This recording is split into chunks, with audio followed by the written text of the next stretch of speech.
Our next senior instepper is Miss Jacqueline Martinez.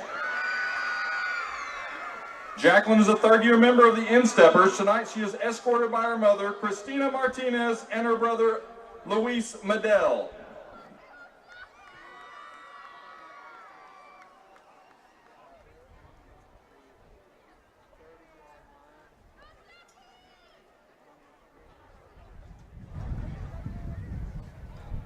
And our final instepper is Miss Rosalinda Pareda. Rosalinda is a second-year member of the Instepper and serves as a social officer. Tonight she is being escorted by her mother, Jeanette Segaldo. Miss Rosalinda Pareda. Please give a special round of applause to our 2020 Northside cheerleaders and Insteppers.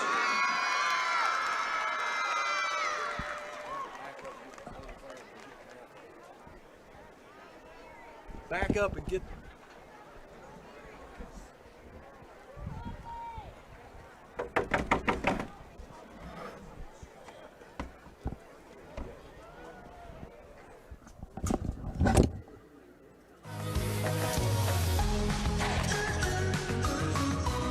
Baskin-Robbins, more flavors, more fun. From single scoops to custom cakes for any occasion. Top that, Fort Smith. Try our fast and friendly folks at our drive-thru as well. Baskin-Robbins, Phoenix Avenue. Dee's Family Restaurant of Alma at 39 Column Lane across from the water park is now reopened and ready to serve you. We're open 5:30 a.m. to 9 p.m. 7 days a week. Breakfast is served all day and our full menu is available at 10:30 a.m. All you can eat steak on Thursday night, cooked order prime rib on Friday night, and now we deliver on Waiter. Curbside and to-go is still available. Call ahead 632-1014. This is Northside head football coach Mike Fleur. I call 782-8940. That's 782-8940. This is Northside head basketball coach Eric Burnett. I call 782-8940. That's 782-8940.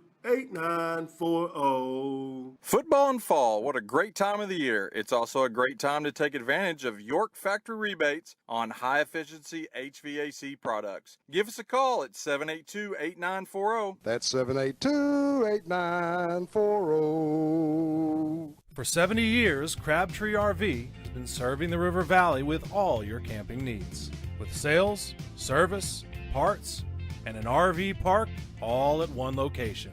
Our hard-working staff can help you with all your RV needs. Come visit our 26,000 square foot air-conditioned showroom filled with new RVs from Grand Design, Coachman, and Forest River, all priced to sell. Crabtree RV, where your family's dreams come true. I'm a survivor. Fight with my life. Coming back stronger. I will arise. I'm a survivor. Fight with my life. Coming back stronger. I will arise.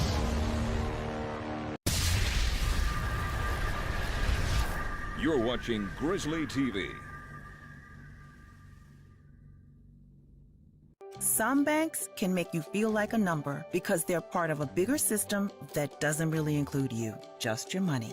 At Legacy National Bank, we're people you know, folks who will take the time to get to know you personally and your financial goals.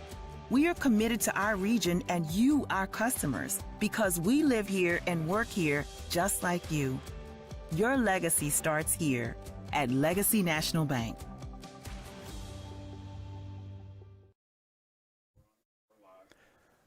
Welcome back to Mayo Thompson Stadium. It is senior night. We've had some technical problems, but we did live stream the ceremonies for the seniors, football team, the cheerleaders, the insteppers, the athletic trainers, And all that is recorded, so it will be uploaded into Grizzly TV. But we are back live now, and we just had the national anthem. Our band is set up in the west end. It is cold outside. We hope we wanted to see this cool weather, but it is definitely here now. Got a lot of wind blowing out of the west, which if you're listening on the radio, that's from left to right on the field. And it has dropped the temperature. We're probably at about 50 degrees right now, but it feels like it's low 40s. Before the game starts tonight, we'll have a tribute to Benny Shepard, who was one of the all-time great running backs at Northside, and we lost him this last week. And the entire Grizzly Nation is in mourning over that. He's not only a great football player, just a great human being, and he will be extremely, let me say this, we're going to miss him extremely bad. Got about 3.5 minutes left before the coin toss, and that's when they should honor Benny Shepard. I think that they'll have a moment of silence, which we will observe that, and then they'll have the family of Benny Shepard be the honorary captains for the coin toss. Tough game tonight. North Little Rock comes in at 6-0. They have beat some good teams, but they still have Bryant and Cabot left. Last year we played them. I'll tell you what, it was one of those games where Northside just couldn't play a second half. We got to North Little Rock, had them down big time in the first half, and to the point I thought that they were going to quit. I thought that North Little Rock, to the point of quitting, came back in the second half and got a couple of big breaks and end up winning that one 42-25. We are going to observe the moment of silence now for Benny Shepard.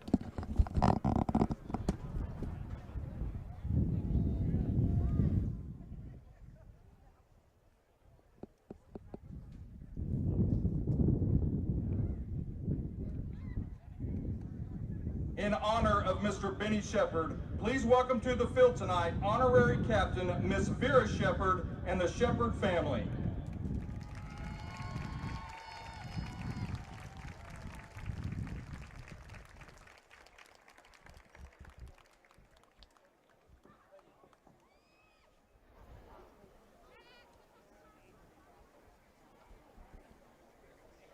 Captain for North Little Rock, number 1, Marion Williams. Captain for Northside, number 12, Stephen Fack.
North Little Rock has won the toss, deferred their option to the second half.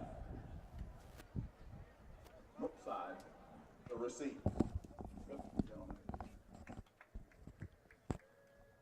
So North Little Rock wins the toss. They will defer. They'll defend the west end zone, so Northside will be kicking against the wind. And the wind will be a factor tonight. It hasn't been all year long, but tonight there's enough of it that it's going to affect the passing game. It will affect the kicking game. So Dagan Moore's got to tee it up into the wind to get this game started. Let's go back to last year. We had them beat at halftime to the point I thought North Little Rock was going to quit, wave the white flag. They got some quick breaks early in the third quarter. Everything that could go bad started to go bad, and the Grizzlies end up losing that one 42-25.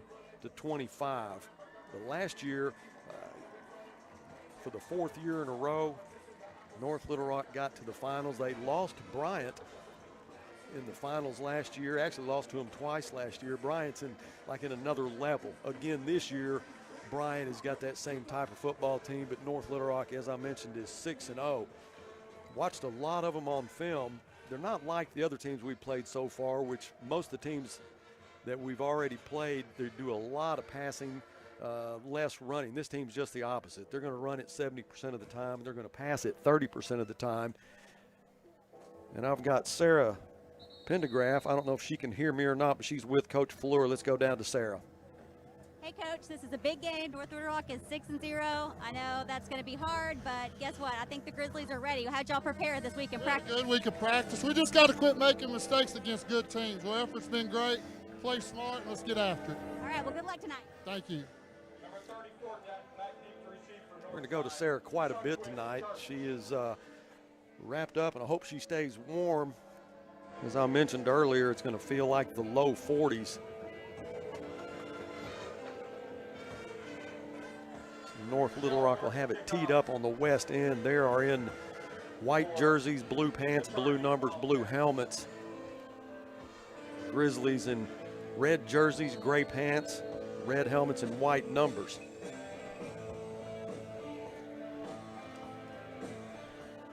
The kicker for North Little Rock is Liam Selhorst, and we are underway. Ball will be caught at the 1-yard line. Be taken down at the 19. That's going to be Takavian King on the return. Hadn't seen Takavian in a couple of games. I think he's cleared tonight to play. He had to quarantine for a couple of games. It's good to have him back. He's a sophomore. Seen a lot of good things out of him so far this year. He's going to be an exciting player to watch for the next two for the Grizzlies. Got Buck Ringo back in the house tonight. It's good to have Buck back. He's got a warm spot here right next to me, and we're going to get some good stats from him tonight. We've missed that, Buck. Thank you for being here. Now Norwood works out of the pistol on a keeper. He's hit at the line of scrimmage. One thing we can say about North Little Rock, they're not a real big football team. Their defensive line is, they average about 244 pounds. And that's offset by number 70, who weighs 303. He's a guy that you definitely have to watch. Because what North Little Rock likes to do, they like to not just tackle, they like to inflict pain. Massey will get the call here, nothing there. He is swarmed and will lose a couple. Massey on the carry, hitting the backfield. Norwood had picked up a couple on first down, but that will bring it back to the original line of scrimmage. Now they'll give us 1 yard or 2 yards lost. So 3rd down and 9 for the Grizzlies on their own 20-yard line. One of you guys buzz. Okay, call him back, say your audio may not be working.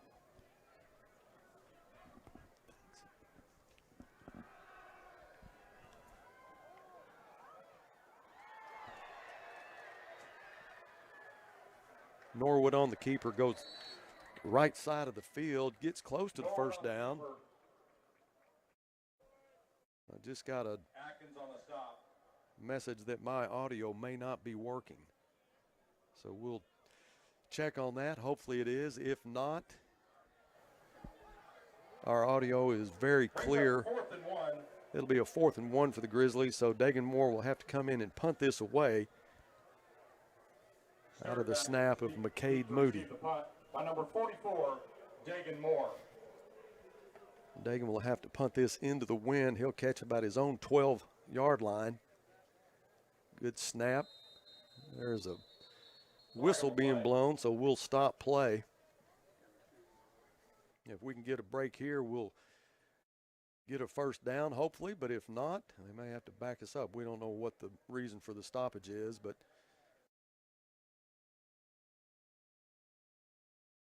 we will see. And that will give the Grizzlies a first down. Got the referee mic'd up.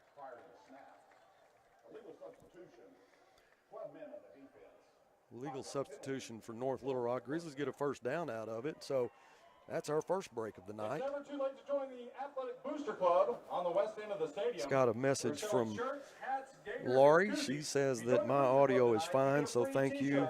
Bill Holenbeck, who is in charge of the security here, said he may not be able to hear me, but Laurie said we're good. So Grizzly TV is on point right now. So are the Grizzlies with a 1st and 10. The 23-yard line. I'm sorry, it's the 33-yard line. Handoff Seth Fields. Seth off the right side will get a couple of balls on the ground, but it is recovered by the Grizzlies. I think he was already down. Ball was recovered by Timothy O. He's a senior, 5'8", 220. Coach Fleur said if he could get everybody to give the effort that Timothy O does, we'd all be fine. He was definitely alert then. No gain on the play. 2nd down and 10 for the Bears. Massey in the backfield. Procise left side in the slot. Nowhere for our quarterback Dre Norwood to go. He was wanting to pass, but pocket collapsed. There was just nowhere for him to go.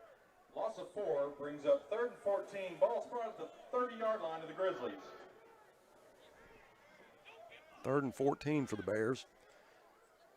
Twins left. Ball's on the right hash mark. Walker Kitsavis and Thane Prosai split wide to the left. Good to see Thane back. We say he is the fastest man in Arkansas. He broke his collarbone in practice earlier in the season, but got one play in last week against Conway, but he is back tonight. Now trips left side. Norwood wants to throw. He does right side. It's complete. That's Fack. He goes out of bounds. Won't get near the 1st down. Now that will bring up a 4th. So Dagan will come back on the field. Punt this one away. After the play brings up 4th and 8. Ball spot at the 36-yard line. So far we are without our clock and our scoreboard for Grizzly TV, so I'll keep you posted. 8:31 left in the 1st quarter. Bears got a penalty the last 4th down. We're able to turn it over or get the replay. Now the punt is away. North Little Rock has it at midfield, goes out of bounds at the 45-yard line. That was Jakari Stewart. He's a junior wide receiver on the return. So North Little Rock will start with good field position. Bears were able to get a 1st down because of a penalty on 4th and 1, but then went 3 and out on this last series. Well, now we'll see the offense of North Little Rock. That'll be Kareem Cotton. He's a 6'3" senior, played for 3 years. Now the Bears be called for illegal formation, but they'll decline it. Ball at the 45-yard line of the Grizzlies. Kareem Cotton is big. He's not real accurate on his throw. He can throw it. He's got a lot of receivers. In fact, they have a stable of receivers, but they're going to run it a lot. He'll run it. Aaron Sims, the 5'11" senior running back, he'll get a lot of touches. Of Northside Grizzly football. Tonight's official game sponsor is Orr Chevy. The Grizzlies would like to thank them for supporting Torrance Moore, who's a sophomore running back, will work in the backfield with Cotton, You score more with Orr, Nissan. along with Sims. Cotton will hand off right side. That's Sims. Sims lowers his head, gets over the 40 to the 37-yard line. Sims on the carry. Stopped by number 3. You'll see a lot of that tonight. They'll pick up 5 and 6 yards a play. 39-yard line. 2nd down, Cotton hands off again up the middle. Nothing there. Good job by the Grizzly defense.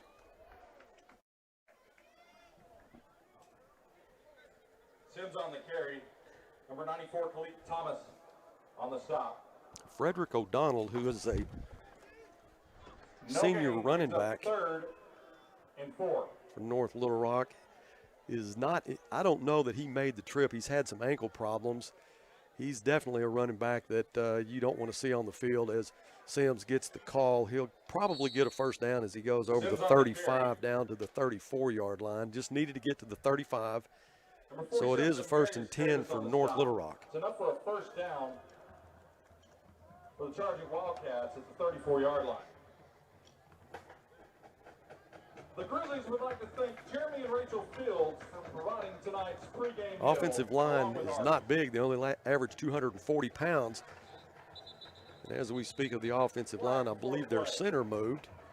That will be Zapania Williams, a junior, 5'9", 242 pounds.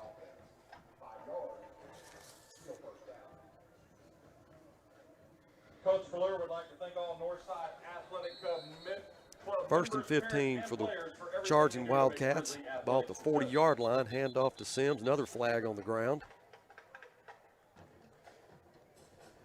That should go against North Little Rock. That'll back them up another 5. That's 2 false starts now for North Little Rock. First and 20 now for the charging Wildcats with 6:58 left in the first. Handoff Sims, left side. He's hit. Rock Jackson is there. Darius Wise is there. Good job by the Grizzlies. That'll bring up second down and 10. No gain on the play. In fact, he may have lost a yard. It will show second down and 20. No gain. Cotton works out of the pistol. Now he wants to throw. Over the middle, it was incomplete. It was intended for Felix Wade, a junior wide receiver, just a little bit behind him. Talked about Cotton. He's an extremely talented young man. Green in coverage. Just a little bit off on his pass there. Had a man open, just missed him. Third down and 20. Grizzlies need a big stop here. Torrance Moore still in the backfield with Cotton. Cotton out of the pistol. He wants to throw again. He'll throw down the right side. Has a man wide open. If he stays in bounds, which he didn't. Cotton's pass complete. He goes out of bounds at the 5-yard line, or the 4-yard line. That was complete. Jefferson steps out of bounds at the 4-yard line. Will be first and goal. No contest there from the Grizzlies. It must have been a blown coverage, because he was all alone. A nice job by Kareem Cotton to hit his man. Now handoff. Now Cotton keeps it, goes left side, and he'll bull his way into the end zone for a touchdown. Grizzlies had him at 3rd and 20 and just had a blown coverage there. And as Cotton takes it in to strike first for these Wildcats. 6:14 left in the first quarter. And Liam Selhorst will come in to attempt the extra point. He is a senior. He does all the punting and the place kicking.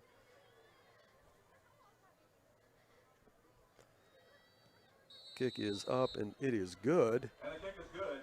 And with 6:14 remaining in the first quarter, We'll take a break and be back with the kickoff right after this. Northside Grizzlies 0.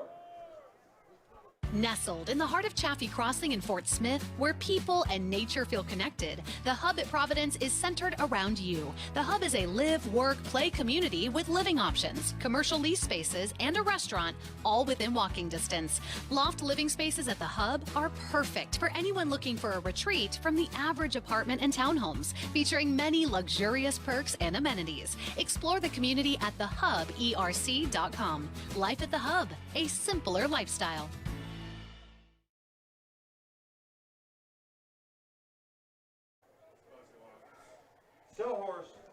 Well, Joe's got the scoreboard up for us. Thanks, Joe. 7-0 is our score.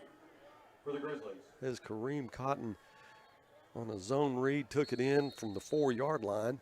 Now Selhorst has it teed up for the second time tonight. He'll just squib this one, and it will be picked up by Grizzlies. That's Darius Wise. Good job by Darius Wise there. That's really a dangerous kick when teams do that.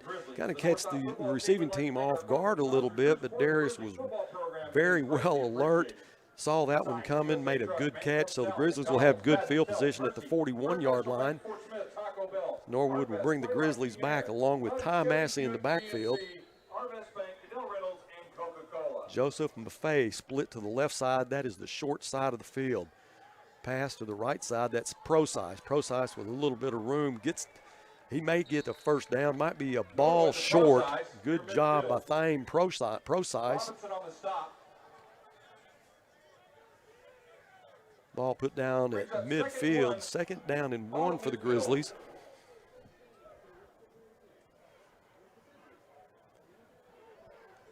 These Wildcats only give up 16.5 points a game.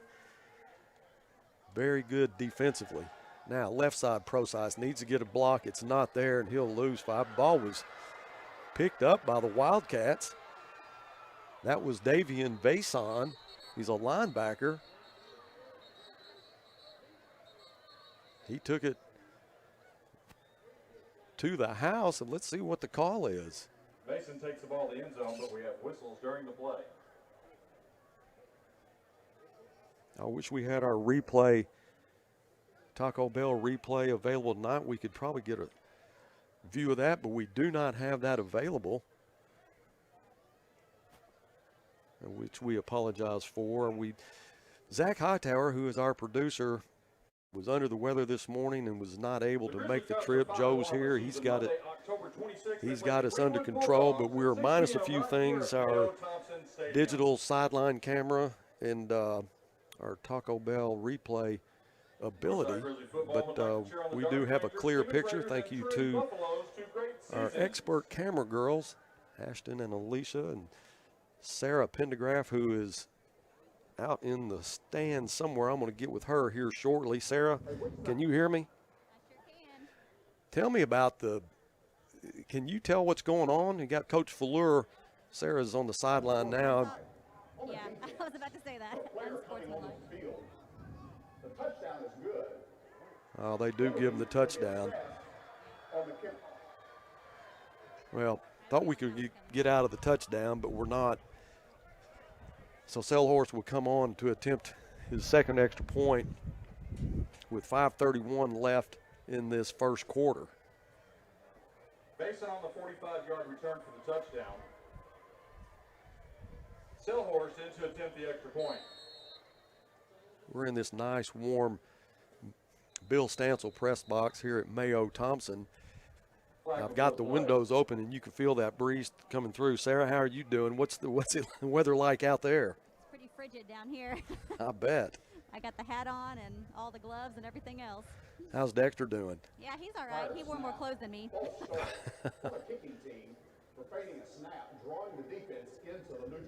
False start on the kicking team, so they'll move it back 5, and Selhorst will have to kick this one from the 15, which will be a 25-yard extra point.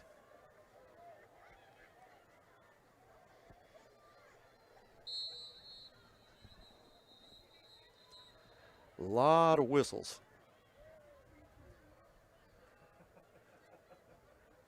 I think that one's going to be a timeout. So the Grizzlies will come to the sideline. We'll take a break with them and be back with the extra point from Selhorst right after this from Potts. You're in business to do business, not paperwork. That's where the skills of Potts & Company certified public accountants can help you succeed. Trust the experienced professionals of Potts & Company for tax preparation, bookkeeping, and other business services. Using QuickBooks for your operations? They're QuickBooks experts. The Potts & Company team can help you establish, organize, and optimize your QuickBooks for utmost effectiveness. Visit pottscpa.com to learn more.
Welcome back to Mayo Thompson Stadium. My audio is going in and out.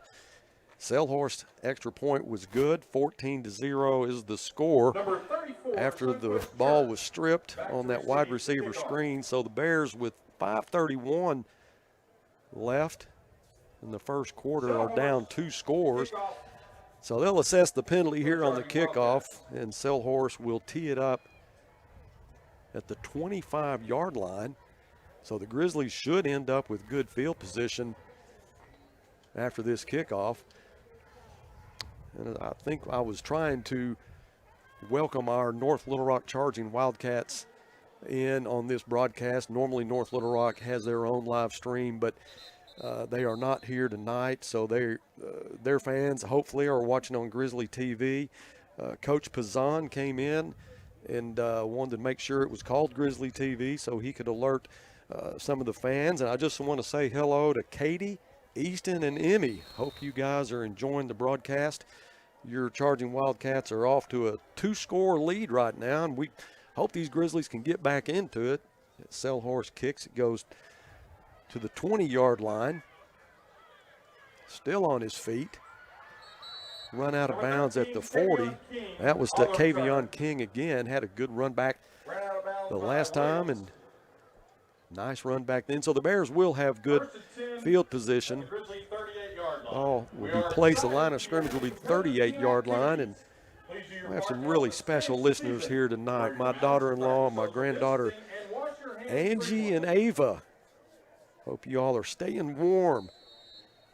I think hopefully your dad is here tonight. We'll catch up with him later. Help root these Grizzlies on.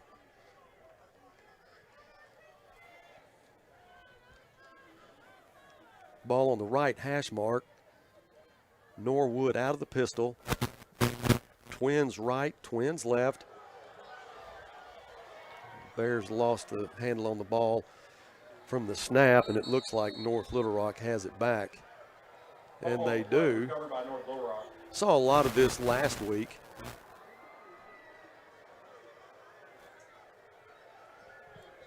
Against Conway. We just really couldn't get anything going. I talked to Coach Fuller about the game, and you can see it on film.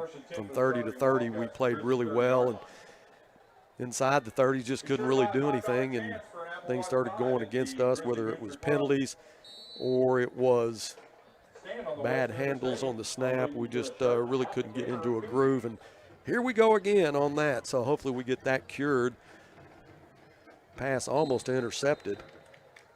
That's Jack Green. Jack is, tell you what, he is a lot of fun to watch. Had James Clayton. He was a tight end for the Grizzlies last year, and he talked about how hard Jack King can hit, and he can definitely do that. Jack Green, I'm sorry. How hard he hits, and he's very good against the run. You get free safety and strong safety like he and Jet Frazier, and they do a good job against the run. Now, Cotton wants to throw again a shovel pass, which is complete down to the 14-yard line. That was complete to a Marion Williams. He's a senior. They have him listed as a defensive back. I'm sorry, that was Jalen Glosson. He's a senior tight end. 1st and 10, ball spotted at the 13-yard line. Sims in the backfield as Cotton works out of the pistol. Twins right side. Ball at the 14-yard line. Hand off to Sims. Good job by the right side of the Grizzly defensive line. That's Malik Thomas getting up from the bottom of the pile. And number 24, Rakeem Jackson on the stop. No gain.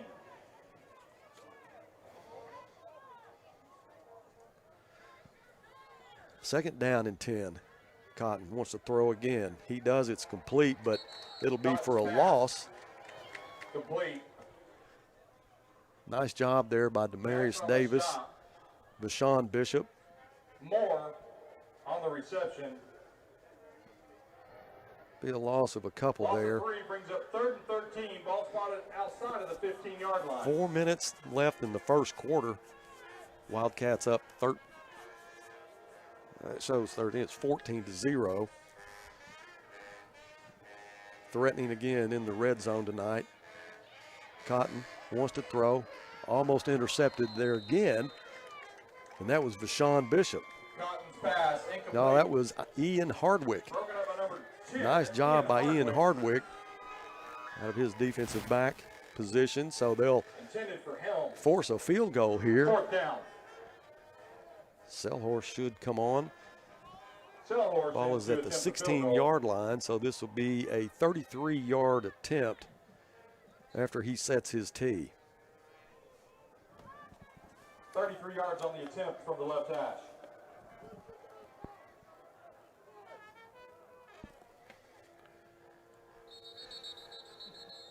Another penalty, or another whistle, I should say. Please reset the snap clock to 25 seconds. Referee wants the snap clock reset. So Selhorst will address this again.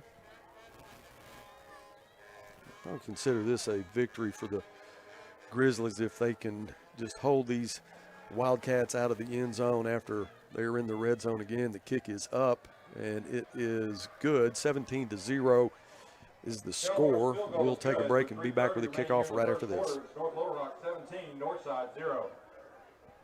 For more than 50 years, Air Compressor Equipment Company has provided solutions for the oil, gas, and industrial markets, becoming an industry leader in custom fabrication. An unwavering focus on assembly, sales, and service means that whatever size project you have, ACEC can deliver what works. Air Compressor Equipment Company supplies to businesses working in the most demanding environments around the world, but is still a dedicated member of the Arklahoma community. Learn more at acec-ark.com.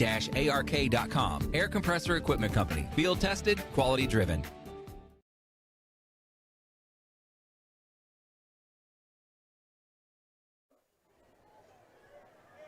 17-0 is our score.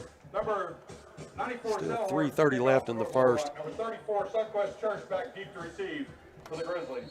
So far it's been one of those nights. Bears did a good job then just keeping the Wildcats to 3. Now Sunquest Church deep for the Grizzlies. Tacavian King on the right side. There's Selhorst kick, and it will go to Church. Should be in the end zone, and they'll bring that one out to the 20-yard line, and Dre Norwood will bring the Grizzly offense back on the field.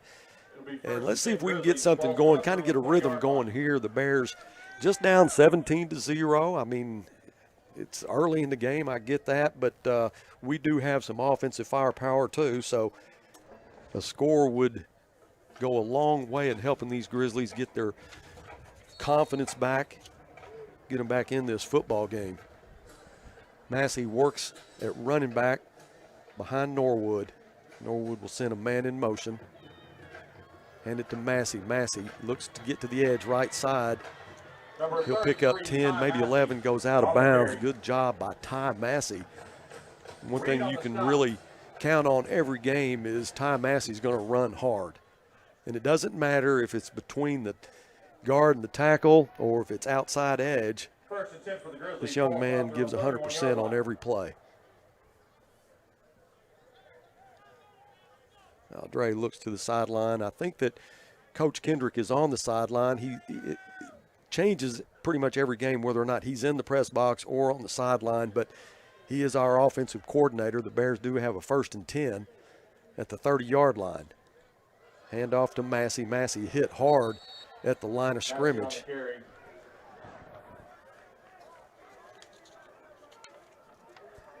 Braxton Johnson, he's 5'11 junior. He weighs 303. They play a 4-3 defense, and he is a guy that you can't hardly get around him. You're going to have to really press down on him, and you got Jordan Green there on the right side. The offensive line of the Grizzlies has really done a good job this year, especially that right side. Twins left, twins right. Ball on the right hash. Dre wants to throw. Throws to the right side. It's complete. That'll be another 1st down as Stefan Fack is run out of bounds, but not before he gets a 1st down. Now the Grizzlies, 2 1st downs in a row. Be 1st and 10 Grizzlies. Line of scrimmage at the 44-yard line. Julian Martinez, the H-back, will check into the game as Fack will check out.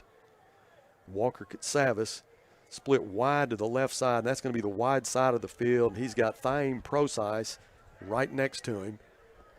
Massey still in the backfield with Dre.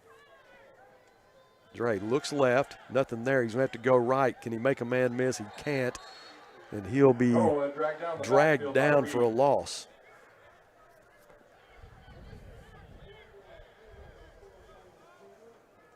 Dre was looking for an open receiver, wasn't there, so did the best he could to try to get out of trouble, just could not escape it then. Loss of 9, second down and 19 with 1:10 left in the first. Bears down 17-0 after a ball was stripped from Procise and taken in for a touchdown when the Bears were moving the football. But here we are, second and 19. Now Dre wants to throw again. Goes right, trying to buy some time. He'll throw it out of bounds. That'll bring up a third down and 19. Brings up third down.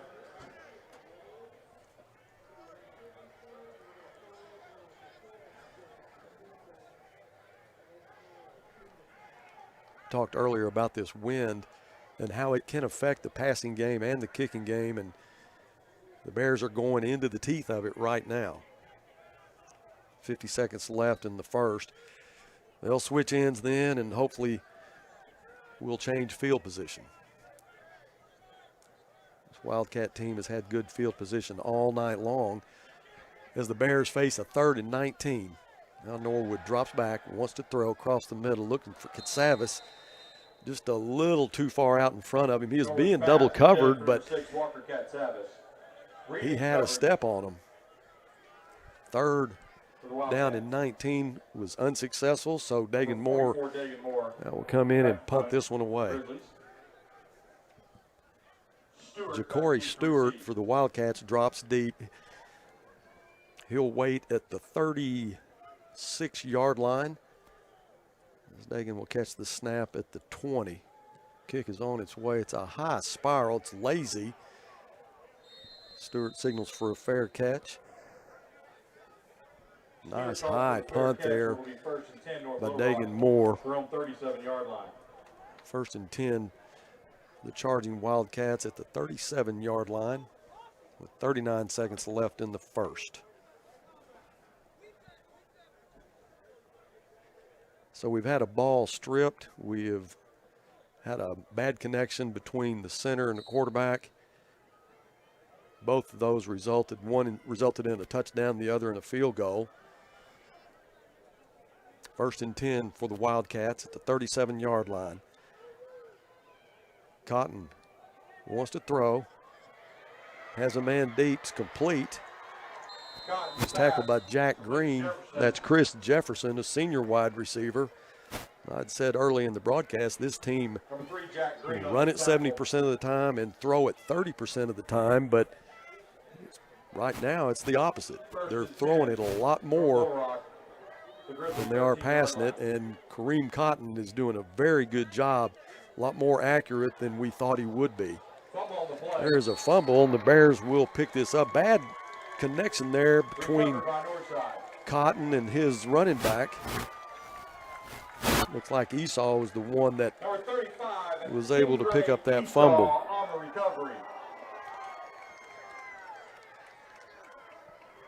It'll be first and 10 Grizzlies, ball spotted at their own 12-yard line. Sarah, you there? Are you with me? Yeah, I'm here. Looking out at the field now, due to all the regulations, you know, normally these fields, this stadium is jam-packed, but obviously we're having to go by the social distancing rules and everything. What's it like out there now? It's hard to tell from the press box. Is it very loud on the field?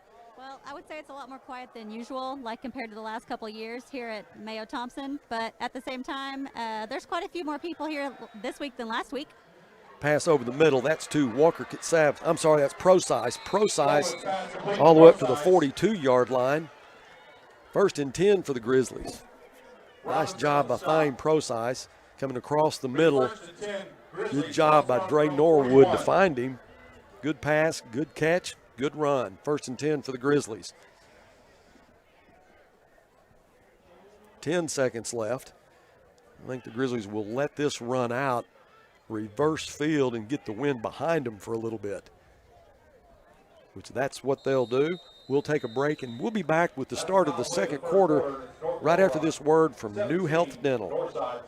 One of the things that we do in our office, you will not see a clipboard at the front desk. Please fill this out, and we'll be with you shortly. We try to give you personal attention. I want people that come in our office not to just like me. I want them to like the team of people that's there. And I want them to feel warm and welcome. We're going to discover initially where you stand, make you feel comfortable, a little bit of laughter, and just like, you know what, this is just like breathing. Do it every day of my life.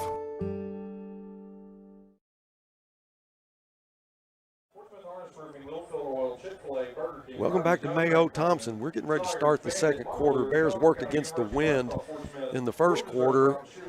Got down 17, but had a good stop to force the Wildcats into a field goal earlier, and then this last drive, we're able to get a fumble and a nice pass over the middle to Thane Procise, as you see there. Coach Kendrick talking to his offense, saying, you guys can move it on this football team. They only give up 16 points a game, but you haven't played the Grizzlies yet. There is a lot of firepower out there. We'll see junior Seth Fields in the game now at running back. Procise will go in motion. Give to Procise on a jet sweep. Needs to make a man miss. He can't get around the corner. Taken down by Davion Vason, who has a touchdown tonight after he was able to pick up a ball on the tackle of Thane Procise in the first quarter, took it the distance for the score. Now second down and 14 for the Grizzlies. As you're listening on the radio, they are working left to right. That is from the west to the east here at Mayo Thompson Stadium.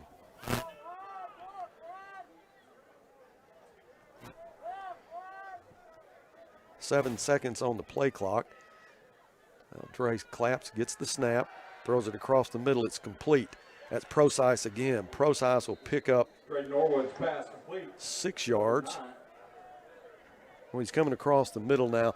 For any receiver, that's dangerous coming across the middle. And you saw Procise concentrate, make the catch, which a lot of receivers, when they feel the heat, won't make the catch. But Procise did a great job then, concentrating, making the catch, and then getting down.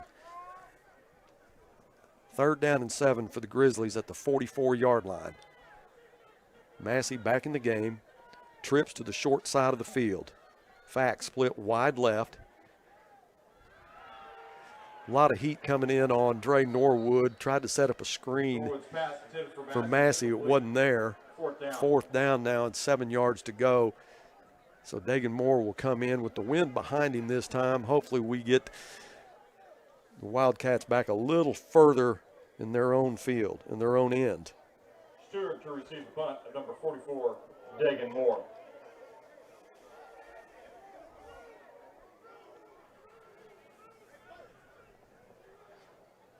Now McCade Moody will snap. Dagan will kick it away, and it will not turn over. It'll be another fair catch by Ja'Cory Stewart. This time it will be at the 20-yard line. The Grizzly defense will come in and try to shut down this passing offense of the Wildcats tonight, which, like I said, is just the opposite of what they normally do. But they have had success throwing it tonight, and if you have success, just keep doing it. 10:29 left in the second quarter. 17-0 is the score.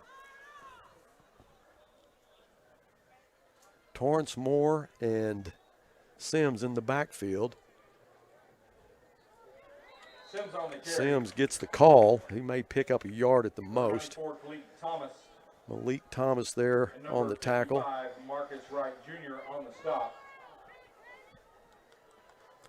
They will give him a yard. Second down and 9.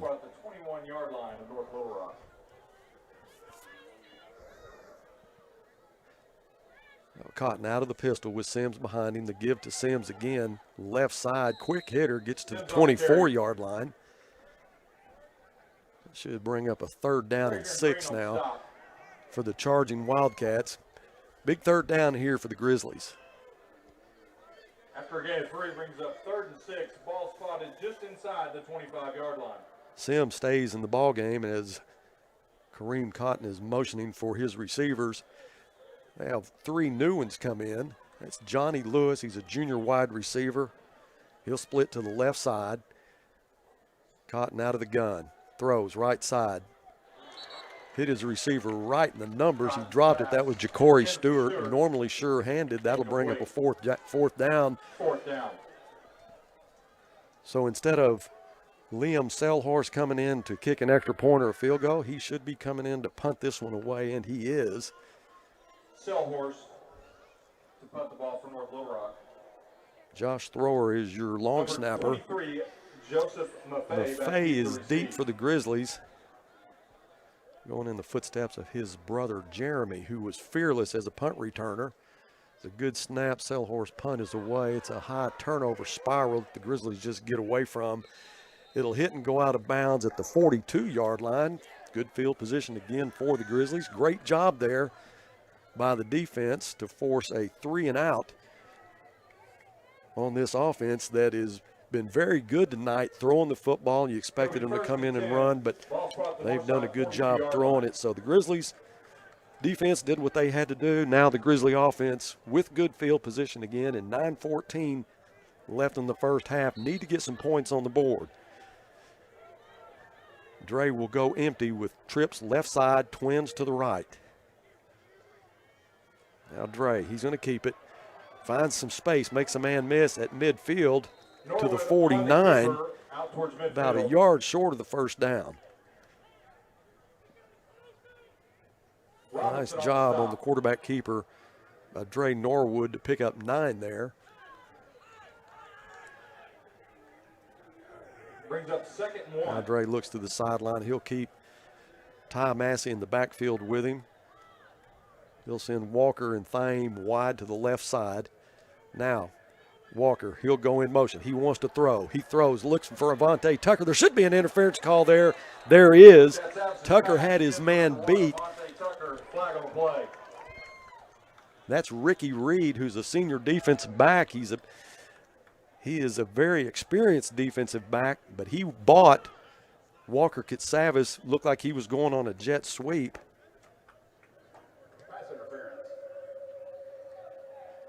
He bought the play that he thought Walker was going to go on the jet sweep. Walker pulls up looking for Avante Tucker, which he did against Moore, Oklahoma, for a touchdown. Reed knew he was in trouble. Grabbed Avante, and it's a pass interference. 1st and 10 for the Grizzlies. Line of scrimmage is the 34-yard line.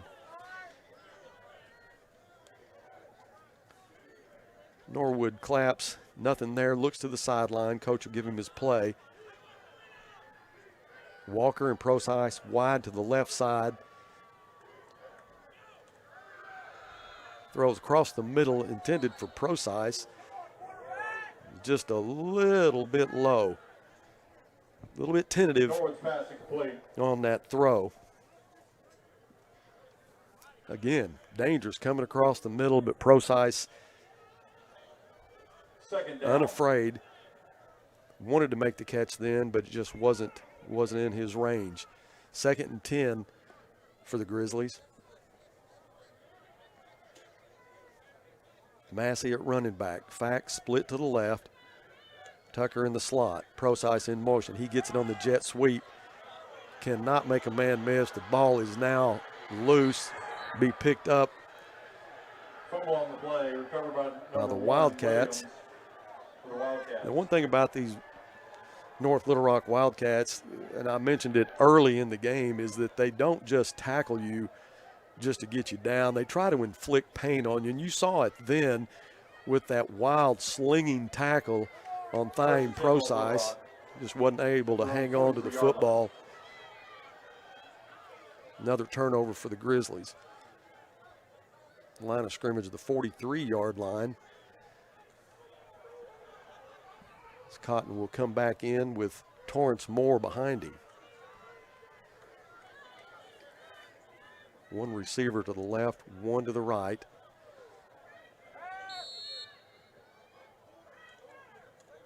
Handoff, that's Sims, right side. He makes a guy miss, gets across midfield, turns on the speed, and will be run out of bounds at the 36-yard line. Run out of bounds by Jack Green. Sarah, we just can't get a break. No, we sure can't. I was waiting on Pro Size to get loose. I thought he was going to get around the corner, and I did just too. didn't happen. Handoff to Sims again, right side. Sims will pick up 5.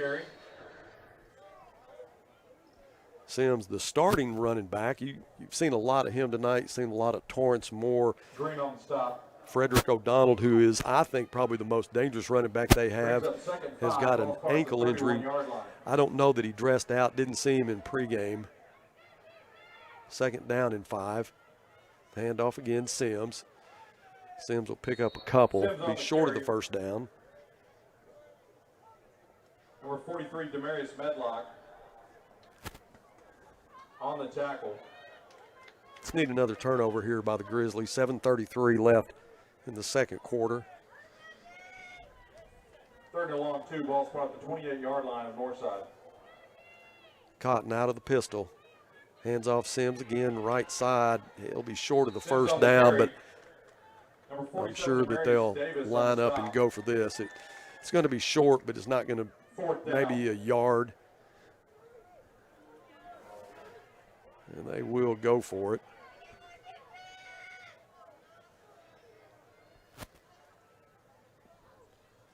Chris Jefferson, a senior wide receiver, he'll check in, be in the slot on the left side alongside Ja'Cory Stewart. Sims will get the call right side. I'm sorry, that's Kareem Cotton on the quarterback keeper. That is a 1st and 10. Cotton, 6'3", 200, just a hard guy to stop. 1st and 10, ball spot at the 25-yard line. Gets his momentum going, just has to fall forward. Really getting the yards, not asking too much from Kareem Cotton. 1st and 10 at the 25-yard line, 6:34 left in the second quarter. Cotton fakes the handoff, throws a pass left side. It was intended for Chris Jefferson, overthrown. Intended for Jefferson. 2nd down and 10 now.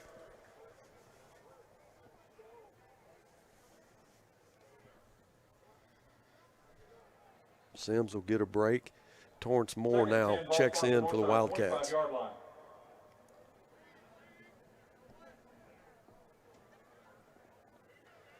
Wildcats in no big hurry with a 17-0 lead and on the move again. Torrance gets the call. Tries to break a tackle, gets to the 20-yard line, maybe to the 19. It is Torrance Moore. He's just a sophomore. North Little Rock's been good for a long time. Been in the state championship game in the last 4 years. Lost to Bryant last year, as most everybody else did. 3rd and 6. Cotton wants to throw, rolls left. Ball's incomplete. There was a lot of contact in the end zone. It was intended for Ja'Cory Stewart. Hard-working coverage. 4th down. Good job by the Grizzlies there. Secondary did a good job. Now they'll force another field goal. So Liam Selhorst has kept his leg warm in this first half. 38 yards. Put it down at the 28-yard line, so it'll be a 38-yard attempt. He's good from 33 earlier. Snap is good. The kick is up. And it is good. 20-0 is the score. 5:48 left in this first half. We're going to step aside and be back with the kickoff right after this from Miss Anna's. Miss Anna's on Towson is quickly becoming one of Fort Smith's favorite haunts. We're now serving breakfast from 6 a.m. to 10:30 a.m. 7 days a week. Blue Plate specials served Monday through Friday. And don't forget about 99-cent Pie Tuesday. So whether you're craving some of our great kickin' chicken or one of our world-famous desserts, Miss Anna's is the place to be. 5001 Towson Avenue in Fort Smith, 649-6300. That's 649-6300.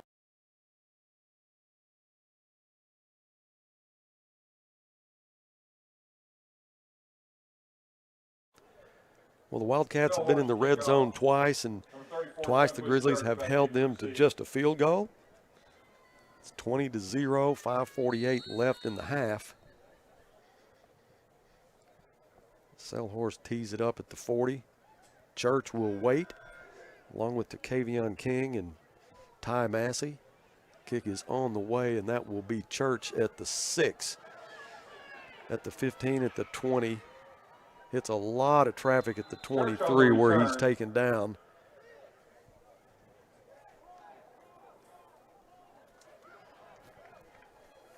Owens on the stop. See the Grizzlies get a drive going here without fumbling or having a penalty. Just try to get some momentum going. Again, down 20 against this high-powered football team. A score here would definitely go a long way, but just hadn't been able to get things going the Grizzlies' way so far tonight. Norwood rolls left, wants to throw, now turns upfield, makes a man miss at the 30 to the 35-yard line. Norwood on the keeper. Where he is taken down by Tavion Akins. He's a junior inside linebacker. First and 10 Grizzlies, ball spotted. They're on 35-yard line. Nice run out of a situation where Dre could not find anybody open. Just tucked and ran, and a lot of times that's really where Dre can hurt you the most. He was able to get a first down, line of scrimmage at the 35-yard line. Walker and Procise to the left. Tucker goes in motion. Hand off to Seth Fields. Seth, right side, will be run out of bounds at the 44-yard line. That's a pickup of 9. It's fun to watch these juniors play. Seth Fields and Ty Massey. You know, they're going to be back next year. Takevion King, who's been returning kicks tonight, you may see him at running back some tonight too. He's just a sophomore. A cell phone with the last 4 digits of the number 2314. Ball on the right hash. 5 minutes brought to the press box. left in the second quarter. Bears have shown they can move the football. Have a 2nd and 1 here. Out of the pistol. Dre's going to give it to Fields. Fields lowers his head, grinds for the first down. He should have it. Referee should mark that right at the 45-yard line, and that's what he needed to get the first. The nose of it is right on the 45-yard line. That will be a 1st and 10. 2 good runs by Seth Fields. First one for 9, the next one to get the first down. Seth stays in the backfield. Dre out of the pistol. Fakes to Seth, rolls left. Now he throws, complete. That's Julian Martinez for a first down. Run out of bounds at the 42-yard line. Saw Julian Martinez on a nice catch last week against Conway. He's a big target, has good hands.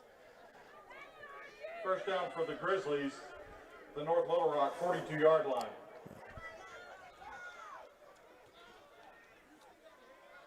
Joseph Maffei now will come in. Ty Massey comes in. Seth comes out. Walker and Procise to the wide side of the field. Now Massey will split wide with Walker. The set is empty for Dre. Dre gets the snap, now rolls right. Throws across the middle. It's complete to Procise at the 25. Procise spins, gets to the 24. Norwood looked like he probably could have run for a little bit, but saw Procise on that hook pattern, hit him. Nice job by Thane Procise. He had broken his collarbone earlier in the year in practice, got cleared to play last week, came in for 1 play, but started tonight. He is a senior. I know he has missed his time playing while he was injured. 1st and 10 for the Bears. Ball at 24-yard line. Play is stopped. Penalty flags on the ground. Now, Bears will be called for a false start. food and cold drinks at either end of the field. The band concession stand. Got about 3 minutes and 55 seconds left in the second quarter. 1st and 15.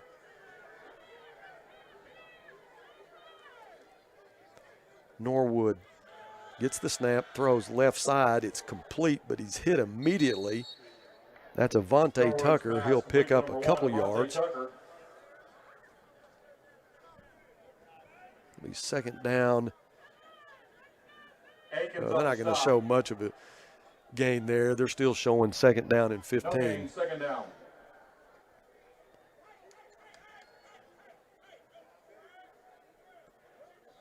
Dre will go empty again with trips to the wide side of the field. Dre gets the snap, feels the heat. He's got to roll left. Makes a man miss. Now he tucks and runs. Dre still on his feet to the 20-yard line, maybe to the 19. That's going to be a more manageable third down for the Grizzlies. Well, there was 4 Wildcats right on his tail, and he was able to escape that and pick up positive yards. So 3rd down and 5 for the Grizzlies with 2:40 left in the second quarter.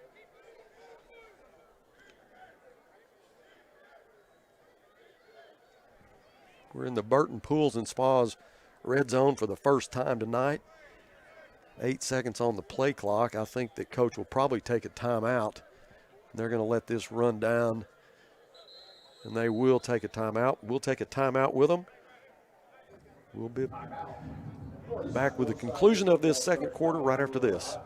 Nachos come with rules, like don't take the fully loaded chips, don't hog the guac, and never take the last one. But with the $5 Grande Nachos box from Taco Bell, you can break all the rules, because this meal's all yours.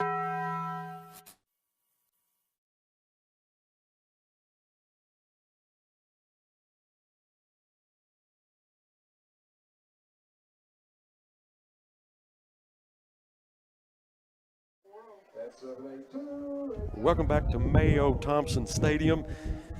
Got the head man in here now, Coach Michael Beaumont, our athletic director. Coach, a lot warmer in here, isn't it? Well, I'll tell you what, if I'd have known this ahead of time, I'd have started right here with you, Buzz. I'd have started right here. Well, we appreciate you coming in, Coach. I know we wanted to get you in here in pregame, but well, there was so much going on, but what a great ceremony it was. You know, it was exciting to see our senior football players and senior cheerleaders and senior dancers having the opportunity to come out and celebrate senior night. We talked about this once before. We didn't know if we would get to celebrate these kind of things in the football season this year, but sure enough we did, and it was great. Well, the Bears come back on the field with 2:20 left in the second quarter. Ball at the 20-yard line. Again, we're in the Burton Pools and Spas red zone. Empty set for Dre. Now Dre gets the snap, looks.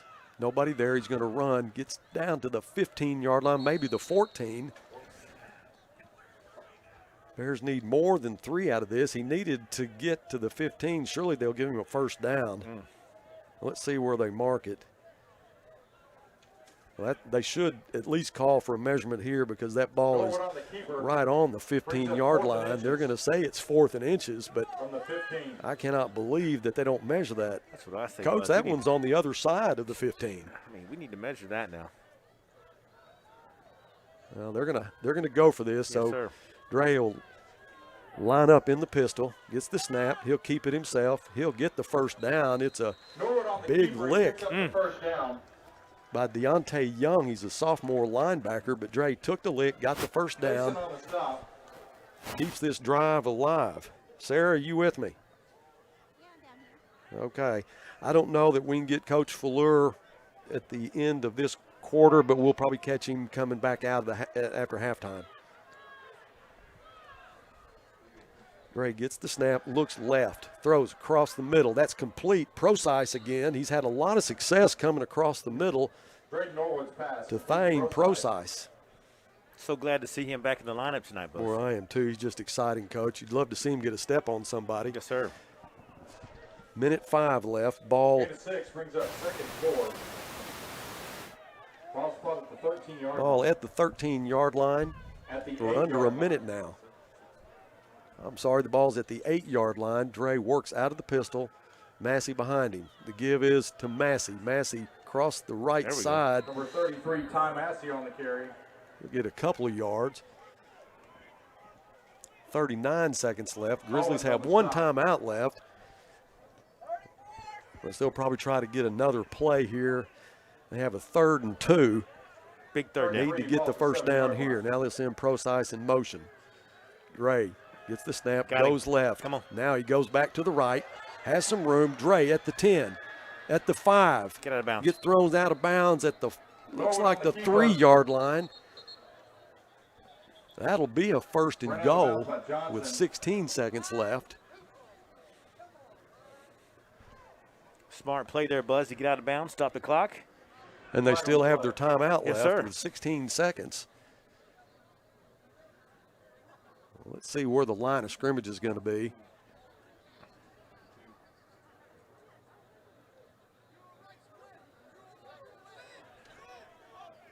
We have Buck Ringgold holding against defense. So the ball will be at the 3-yard line. 1st and goal. Oh, it is 1st and goal for the Grizzlies. The Grizzlies have Nelson Katsavis wide to the right side. Massey and Fields in the backfield. Dre out of the pistol. The give to Massey. Massey will lower his head. Can't get to the end zone.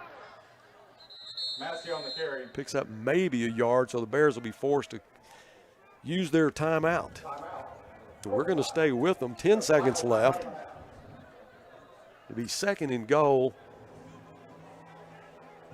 from the 2-yard line. Bears got to get 7 out of this, Coach. That's what I say. Let's go ahead and stick it in the end zone. I know that North Little Rock deferred, so they'll start with the ball, correct? Right. So let's go ahead and finish this half with a score and at least end on a happy note, give something to celebrate on the way in. Attitude in the locker room be a lot better. Oh, yes, sir. Getting 7 here. But one thing you got to know is you've seen the Grizzlies, they're able to move it this first half. Just our own mistakes cost us the end of drives. But those are some of those things you can control. Yeah, and you know, Buzz, in this conference that these Grizzlies play in, you cannot make turnover mistakes like that because these teams will make you pay for those. North Little Rock 6-0. They've played some good teams so far this year. They still have some tough ones left. Their wins come against Harbor, Fayetteville, West Memphis, Central, Conway, and Catholic. Beat Catholic last week 49-10. They still have Bryant and Cabot left. They have Bryant next week, so that'll be a big game for them. So I know they're going to be focused on that in the second half. We're going to overlook the Grizzlies in the second half. I like that, Yes, Coach. sir. 10 seconds left. 2nd down and go for the Grizzlies. All right, timeout, North Little Rock. The Grizzlies will talk about it again. So far this year, the Grizzlies have beat Southside, Moore, Oklahoma, Fayetteville, and Catholic. Our 2 losses come to Conway and Bryant. So 2 of the better teams in Arkansas. Conway and North Little Rock played earlier, Coach. That was a 39-37 game. I watched that one on film, and tell you what, it could have gone either way. Sir. Both teams very talented, especially on the offensive side of the ball. But I think what gets overlooked, especially about the North Little Rock team, Buzz, defensively, they're pretty dang salty now. We had the head policeman just come in right now. This is Wes Sawyer, last year's Policeman of the Year, Coach. Well, I'll tell you what, I thought it can only get better in here with Buzz Sawyer in here, but now we've got real royalty with us in here tonight, so that's very exciting. Well, it is. This press box is getting more exciting all the time. But either that, Coach, or I think everybody's figured out it's warm in here. All right, we're almost back to action as the Grizzlies will have a 2nd down and goal from the 2. They only have 10 seconds left and no timeout, so it's do or die right here. Dre out of the pistol. Takes the snap, wants to throw, left side, looking for man-to-hand touchdown! Walker Katsavis, who is a mismatch for any defensive backfield. Nice job by Dre Norwood. I tell you what, Coach, if it was North Little Rock, they've got to expect on the 2-yard line, you got Fields and Massey and Dre, you're going to try to run it in. Well, and they what saw a great call. They saw the lineup, called timeout. They knew that we would probably have something else to change. We flexed Katsavis out, and boy, it's a great play. 6 seconds left in the half. Grizzlies are on the board. Jet Frazier will hold for Slate Stanton. Good snap. The kick is up, and it is good. 20-7 is our score. We'll take a break and be right back for the kickoff after this. Now is the time. It's the 2020 model year closeout at J. Pauley Toyota. All new Corolla, $189 a month, or new RAV4, $269 a month. During the 2020 model year closeout at J. Pauley Toyota. All new Corolla, $189 a month, or new RAV4, $269 a month. The time is now at J. Pauley Toyota. Get 0% for 72 months. J. Pauley Toyota, I-540 and 0, Fort Smith. Weichert Realtors. 20-7 is our score after a great call. I didn't see that coming. I mean, I think you're right. I think North Little Rock didn't like the lineup. They called timeout. Coach Kendrick redesigned. That's right. Came back with a mismatch with Kitsavis, and Kitsavis is just, well, I'll tell you what, when he's got to be a nightmare to guard if you're a defensive back. He's got so much size, and he's got deceptive speed. He takes him and forces him down inside and then spins out. Great pass, great catch. We go in with a 6 right there. Dagan's teed it up at the 40, and he's just going to kick this one low, and it'll go out of bounds, so no time will run off the clock. You'll give this high-powered offense, I don't know. I mean, if they're going to come out and take a shot, I don't think they have anything to lose by doing that. They get the ball back to start the half, Buzz. I might just take a knee here and just go in. Either that or just throw one about as far as you can throw it. And if we intercept it, so be it. That's right. Time will run out, but I just as soon see him take a knee. Me too. Me too. Me too. The official team sponsors of Northside Grizzly football. Tonight's official game sponsor is Chevy. I want to say thank you to all of our sponsors that support Grizzly TV. Couldn't do it without you. Coach, thanks for everything you do. I know everywhere I go that has anything to do with athletics, I see you there. I think there's 4 or 5 of you. I tell you what, I love it. I love to be everywhere these kids are. And Bob, how about that pregame coin toss there we had? It was great to see the Shepherd family out there. That was exciting to have that take place tonight. Very nice.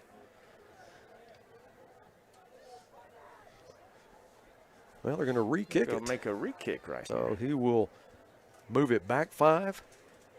Try to keep this one in bounds and run off as much of that 6 seconds as you possibly can. I know one thing right here, bud. I would kick it where they are not. Yeah, they have some dangerous return guys. Yes, sir. So whatever you do, keep it low and hard.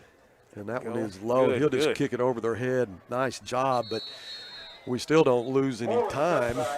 That ball goes into the end zone. And I think that was Dagan's call. Coach, if they move up, you just go ahead and kick it. And hopefully it doesn't go in the end zone. But Dagan's got a strong leg, and that one did go into the end zone. So with 6 seconds left, Kareem Cotton and company will come out at their own 20-yard line.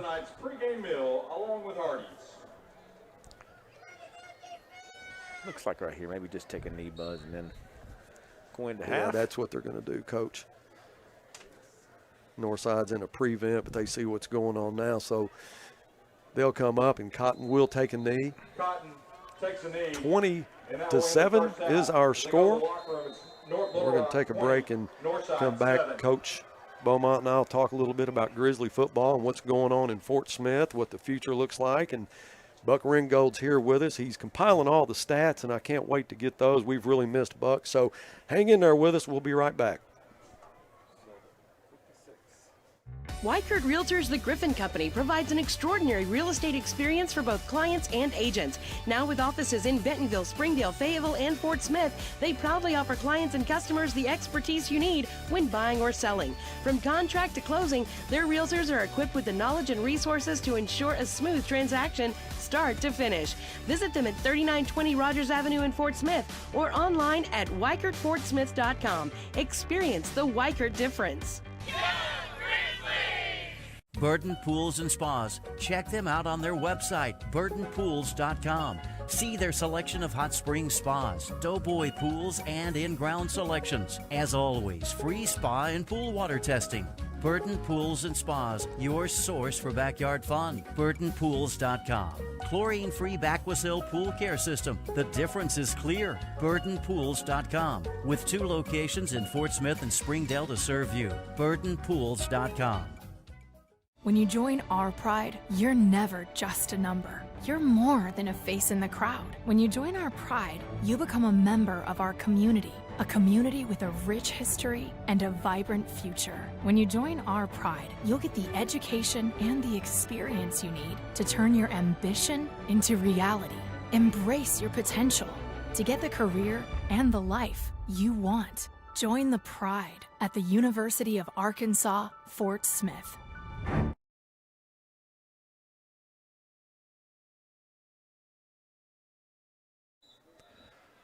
Welcome back to Mayo Thompson. Coach Beaumont and I will talk a little bit while we have the marching Grizzly Band performing on the field right now. Coach, we got some talent, don't we? Yes, sir. It's all over. It doesn't matter where you look, what activity or what sport. We got some unbelievably talented kids in Fort Smith. 20-7 is our score. I feel pretty good about that, to be honest with you. It could have been more. It could have had 2 more scores other than field goals. Grizzly defense did a good job. Just some mistakes on offense.